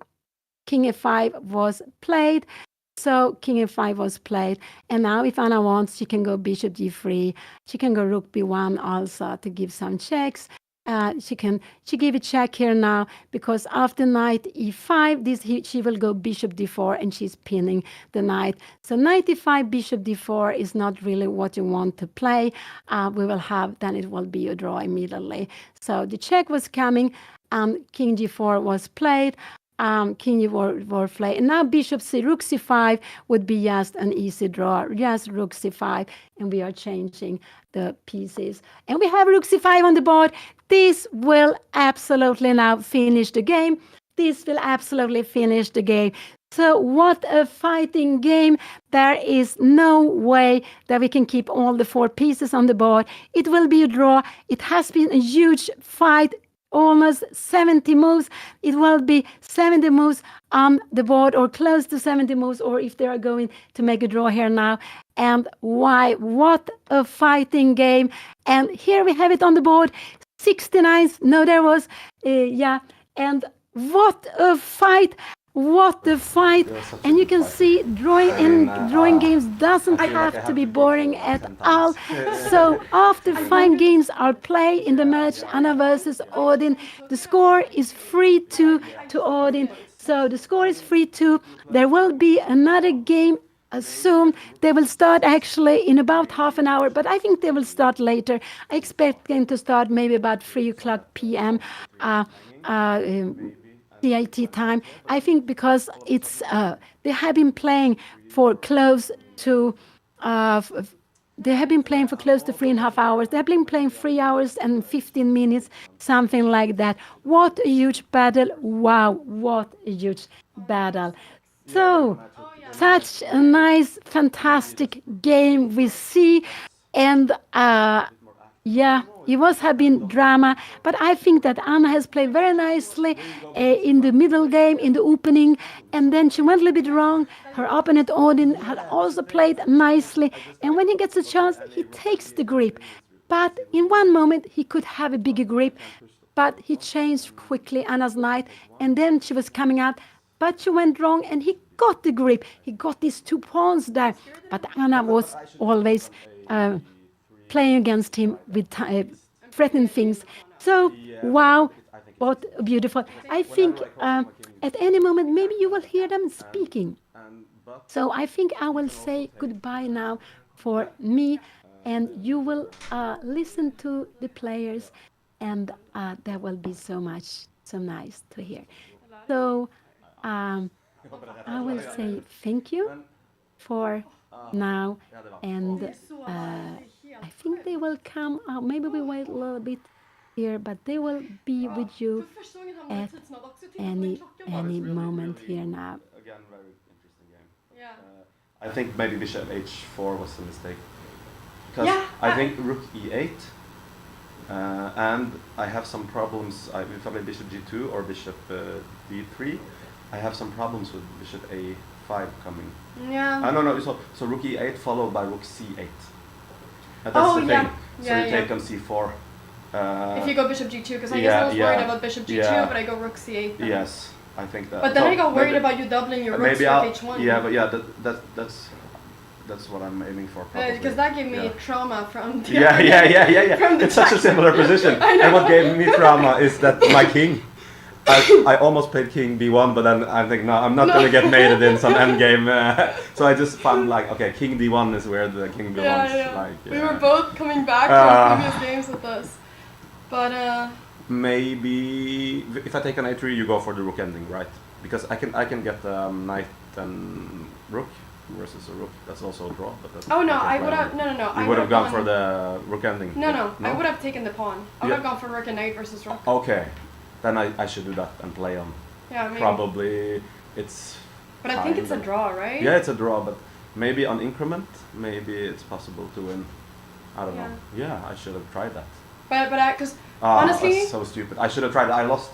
I played against a guy. I tried to claim a draw, but I lost with the rook and rook against rook and knight. Ah, really? So I just I thought that's draw, but I didn't think it through because it's. Okay, it's a lot easier than rook and bishop, but it should be. It's something to play on at least. I should have done it. I don't know what happened in my head. I was thinking I was going to keep the pawn, but I'm not. I'm not ever keeping the pawn there. Yeah, because my king is so close. Yeah. Luckily. Yeah. But But- maybe it's easier to play the rook ending, but it's also risky. But your h5 was really interesting there. Yes. Yeah, I think that was cool. It was a really nice move. And at first I was like, yeah. Because if I don't know what to play, and I was thinking if I should go I wanted g5. to take on d4, but it's just like fantasy stuff. Oh, you wanted to It's never working. I don't have my pieces covered. Oh, It's yeah, like yeah. just exchange sacrifice and just. But I wanted to maybe go g5. That's what I was calculating. Yeah, I saw that. I almost went in the confession with me that g5 would be an awesome move. So much fun, like all the pawns are hanging. So I thought about g5, but then I thought you just take my f5 pawn, Yeah. right? Or what do you do here? I have to take an f5, I think. Yeah. And then It's a mess. It's a mess. It's a mess. It's a mess. It's a mess. But really it was difficult to play. It was a mess in the game as well. I mean, it's so like edgy because if I can't take those pawns, I'm just losing. And if I win those pawns, I'm winning. You're winning. Yeah. So it's just like I have to calculate. It was really close. Like you had some bishop f6 or bishop a5, and it's like It's very sharp. Yeah, it's very sharp. Even bishop and your c3. rook h5 was also good, I think. I thought at some point your knight moves. I have bishop c3. Yeah, that's Like the thing. if, Yeah, and then that's the takes problem. b2. Yeah, and also I have to calculate all these king endings. That's also winning for me, like king c3, king b4, Yeah, it's, just in time. But not if I take an h5, then it's losing, of course. Yeah. It's But it's such a sharp position. yeah, It's, yeah, it is. I'm never gonna play it again. I'm too tired of playing that. But you're really tough. Yeah, you're playing like usually. Yeah, when I meet people low rated, when I get a good position, they usually collapse somehow. But you're not. I'm trying. Yeah, Thank you. yeah. It's stressful though. Like Yeah, it is. It is. Always, playing in a always. worse position. In a worse position. With But you play, increments. like Magnus had also, like you play very good with when you're low on time. Did he say that? Yeah. Oh. And I think so too. It's not advantage for me, like having more time, just because I think you're playing good. I think maybe I stop overthinking then. Maybe I just play on intuition Yeah, then yeah, I instead think of so, yeah. overthinking so I much. think so. Yeah. Okay. Ooh. Final game. Yeah, final game. I should have gone for that rook and knight, of course. Okay, it's objectively draw, but suddenly, like, Anything can happen. of anything course. can happen. We would have played on for a long time. Yeah. I should have done it. I mean, oh, come on. But I was kind of afraid that you just go into the rook ending. I thought it was just draw, because how can I move my king? Oh. Maybe that's the easier draw. Maybe that's what I should go for. Yeah, I actually. think so. How can I get my king across without you getting your king across like that? Yeah. It'd be fun to see with the machine. Yeah, because your king is so far. Both Yeah. our kings are. I was scared. Yeah, no. But every time you cross the king, Yeah, I think it's so. going to. But it's tricky with the. Rookie games are always tricky Yeah. somehow. Even if it's Yeah, the first even if thing it's you like learn. yeah. It's like. It should be simple, but it's not. No.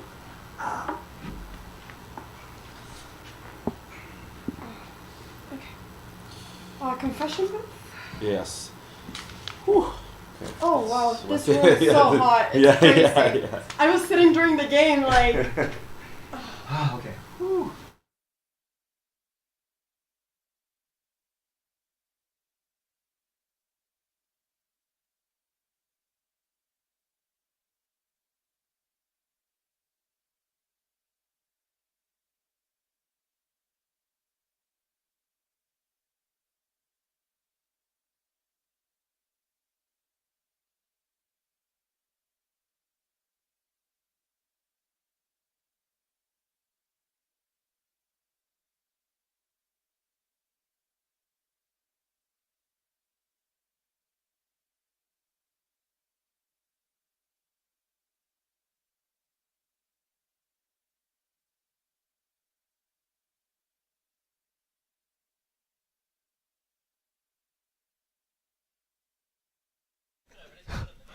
Okay, I was just told that we played at 97 point inaccuracy, both of us.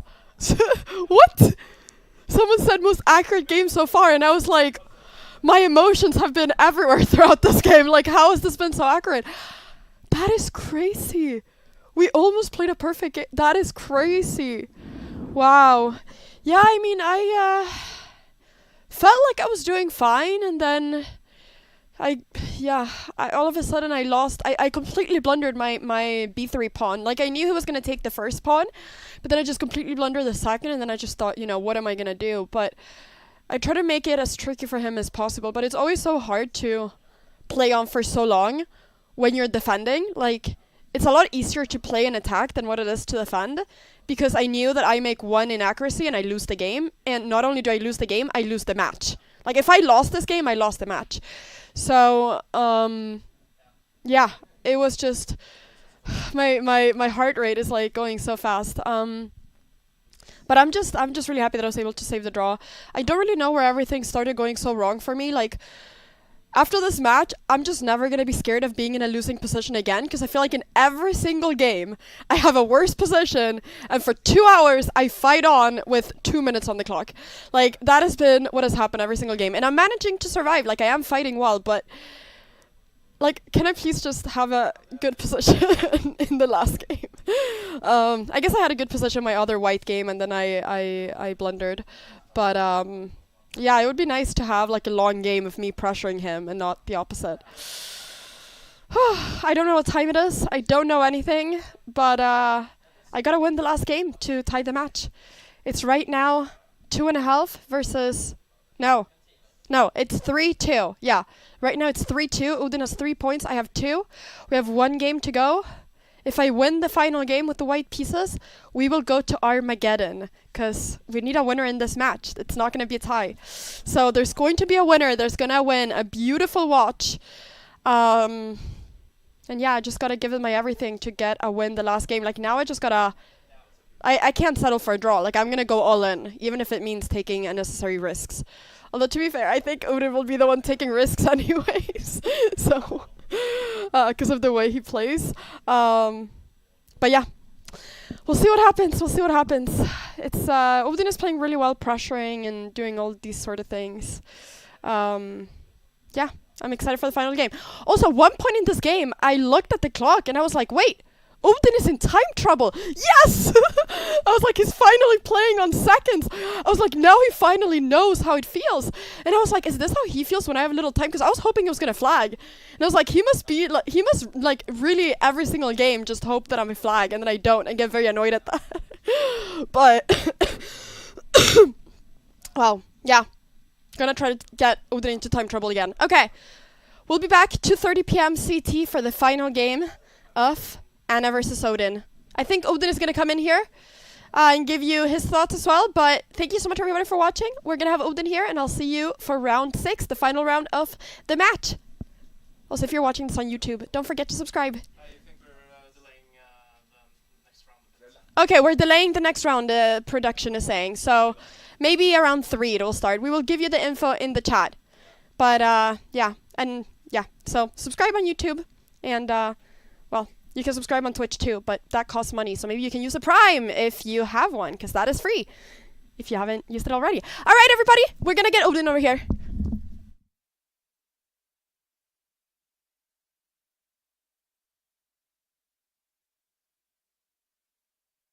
Oh, wow. Yeah, what can I say? I think that's probably the best game we played so far. Quite level. I was actually worst at some stage. Yeah, I feel that I'm pressuring, but it's not easy. She's one tough cookie. I mean, it's so hard playing against her. I just have had many great positions, and then I can't seem to get the ball in the net. But she's playing fighting chess, I believe. Okay, I just need a draw to win the Fonduran watch. But yeah, I think I'm not gonna play on a draw. I'll try to play good moves, and hopefully I can finish in style and win with black. That's what I'm gonna try to do. And if I manage to lose, we will get an Armageddon.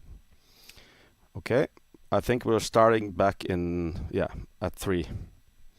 See you then.